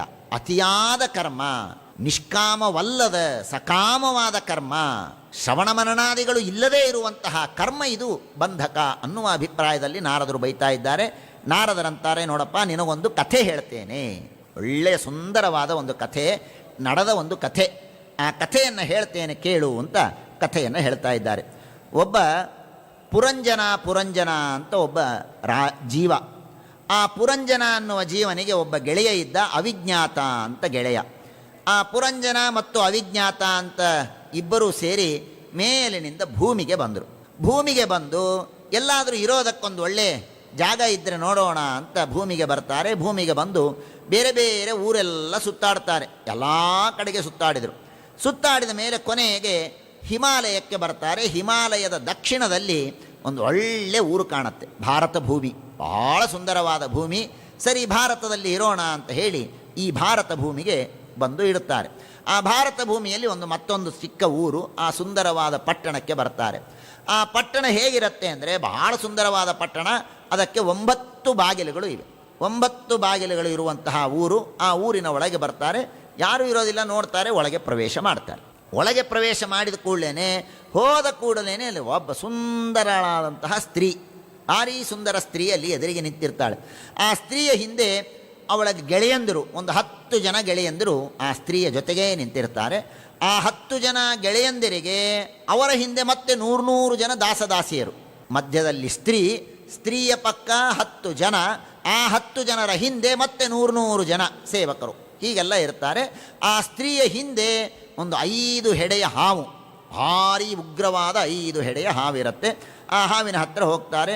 ಹೋಗಿ ನೋಡ್ತಾರೆ. ನೋಡಿದಾಗ ಯಾರು ಇವನು ಆಶ್ಚರ್ಯ ಆಯಿತು. ಕಾತ್ವಂ ಕಂಜ ಪಲಾಶಾಕ್ಷಿ, ಯಾರಮ್ಮ ನೀನು, ಬಹಳ ಸುಂದರವಾಗಿದ್ದೀಯಲ್ಲ, ಯಾರು ನೀನು ಅಂತ ಕೇಳಿದ್ದಾಳೆ. ಕೇಳಿದಾಗ ಅವಳಂದು ನವಿದಾಮ, ನಮಗೂ ಗೊತ್ತಿಲ್ಲ, ಯಾರೋ ತಂದು ನಮ್ಮನ್ನು ಇಲ್ಲಿ ಬಿಟ್ಟಿದ್ದಾರೆ, ನಾವು ಇಲ್ಲಿದ್ದೀವಿ ಅಷ್ಟೇ, ನಾನು ಯಾರು ಏನು ಎಲ್ಲಿಂದ ಬಂದ್ವಿ ಏನೂ ಗೊತ್ತಿಲ್ಲ ಅಂತ ಅವಳು ಹೇಳ್ತಾಳೆ. ಹೇಳಿದಾಗ ಸರಿ, ಇವನಂತಾನೆ ನೀನು ಭಾಳ ಚೆನ್ನಾಗಿದ್ದಿ, ನಾನು ನಿನ್ನ ಮದುವೆ ಆಗ್ತೇನೆ. ಅವಳಂದು ನೀನೂ ಭಾಳ ಚೆನ್ನಾಗಿದ್ದಿ, ನಿನ್ನಂಥ ಒಳ್ಳೆಯವರ ಸಿಕ್ಕಾಗ ನಾನ್ಯಾಕೆ ಬೇಡ ಅನ್ಲಿ, ಮದುವೆ ಆಗೋಣ ಅಂತ ಮದುವೆ ಆಗಿದ್ದಾಳೆ. ನೀನು ನನ್ನ ಮದುವೆ ಆಗು, ನಿನಗೇನು ಬೇಕೋ ಎಲ್ಲ ಸುಖವನ್ನು ಕೊಡ್ತೇನೆ, ಇದೇ ಊರಿನಲ್ಲಿ ನೀನು ಇದ್ದು ಬಿಡು ಅಂತ ಅವಳಂದು. ಆಗಲಿ ಅಂತ ಹೇಳಿ ಈ ಪುರಂಜನ ಅವಳ ಜೊತೆಗೆ ಮದುವೆಯಾಗಿದ್ದಾನೆ. ಮದುವೆಯಾಗಿ ಅದೇ ಊರಿನಲ್ಲಿ ಇದ್ದಾನೆ. ಅದೇ ಊರಿನಲ್ಲಿದ್ದಾಗ ಅನೇಕ ದಿನ ಹಾಗೆ ಇದ್ದಾನೆ. ಬೇಕಾದಷ್ಟು ಅವನು ಗಂಡ ಏನು ಹೇಳ್ತಾನೋ ಎಲ್ಲವನ್ನು ಇವಳು ಮಾಡ್ತಾ ಇದ್ದಾಳೆ. ಮಾಡಬೇಕಾದ್ರೆ ಅನೇಕ ದಿನ ಆಯಿತು. ಒಂದು ದಿನ ಏನಾಗತ್ತೆ, ಇವೊಂದೊಂದು ಸ್ವಭಾವ, ನಿತ್ಯ ಕ್ರೀಡೆ ಆಡೋದಕ್ಕೆ ಹೋಗೋದು, ದಿನ ಸರೋವರಕ್ಕೆ ಹೋಗೋದು, ಸ್ನಾನ ಮಾಡೋದು, ಹೀಗೆಲ್ಲ ಮಾಡ್ತಾ ಇರ್ತಾನೆ. ಈ ಊರಿಗೆ ಒಂದು ಸ್ಪೆಷಾಲಿಟಿ ಇರುತ್ತೆ. ಆ ಊರಿನ ಬಾಗಿಲುಗಳು 9 ಬಾಗಿಲು ಅಂತ ಹೇಳಿದ್ರಲ್ಲ, ಆ 9 ಬಾಗಿಲು ಎಲ್ಲೆಲ್ಲಿವೆ ಅಂತ ಹೇಳ್ತಾರೆ. ಅದರಲ್ಲಿ ಪೂರ್ವಕ್ಕೆ 5 ಬಾಗಿಲುಗಳು ಪೂರ್ವಕ್ಕೆ ಇದೆ, ಉತ್ತರಕ್ಕೆ 1, ದಕ್ಷಿಣಕ್ಕೊಂದು, ಪಶ್ಚಿಮಕ್ಕೆ 2, ಹೀಗೆ 9 ಬಾಗಿಲುಗಳು ಇರುವಂತಹ ಊರಿದು. ಈ ಊರಿನಲ್ಲಿ ಆ ಒಂದೊಂದು ಬಾಗಿಲಿಗೂ ಕೂಡ ಒಬ್ಬೊಬ್ಬ ವಾಚ್ಮೆನ್, ಒಬ್ಬೊಬ್ಬ ದ್ವಾರಪಾಲಕ ಇರ್ತಾನೆ. ಆ ಊರಿನ ಸ್ಪೆಷಾಲಿಟಿ ಏನು ಅಂದರೆ, ಒಂದೊಂದು ಬಾಗಿಲಿನಿಂದ ಹೊರಗೆ ಹೋದರೆ ಒಂದೊಂದು ಊರಿಗೆ ಹೋಗ್ಬೋದು, ಅಂಥ ಒಂದು ಊರದು. ಖದ್ಯೋತ ಆವಿರ್ಮುಖಿ ಅಂತ ಪೂರ್ವ ದಿಕ್ಕಿನ 2 ಬಾಗಿಲುಗಳು. ಆ ಖದ್ಯೋತ ಆವಿರ್ಮುಖಿ ಎಂಬ ಪೂರ್ವ ದಿಕ್ಕಿನ ಬಾಗಿಲು, ಅದಕ್ಕೆ ಅಲ್ಲಿ ಒಬ್ಬ ನಿಯಾಮಕ ದ್ಯುಮತ್ ಅಂತ ಒಬ್ಬ ನಾಯಕ. ಆ ಬಾಗಿಲಿನಿಂದ ಹೊರಗೆ ಹೋದರೆ ವಿಭ್ರಾಜಿತ ಅನ್ನುವ ಊರಿಗೆ ಹೋಗ್ತಾನೆ. ಆಮೇಲೆ ನಾಲಿನಿ ಅಂತ ಪೂರ್ವಕ್ಕೆ 2 ಬಾಗಿಲುಗಳು. ಆ ಬಾಗಿಲಿಗೆ ರಾಜ ಅವಧೂತ ಅಂತ.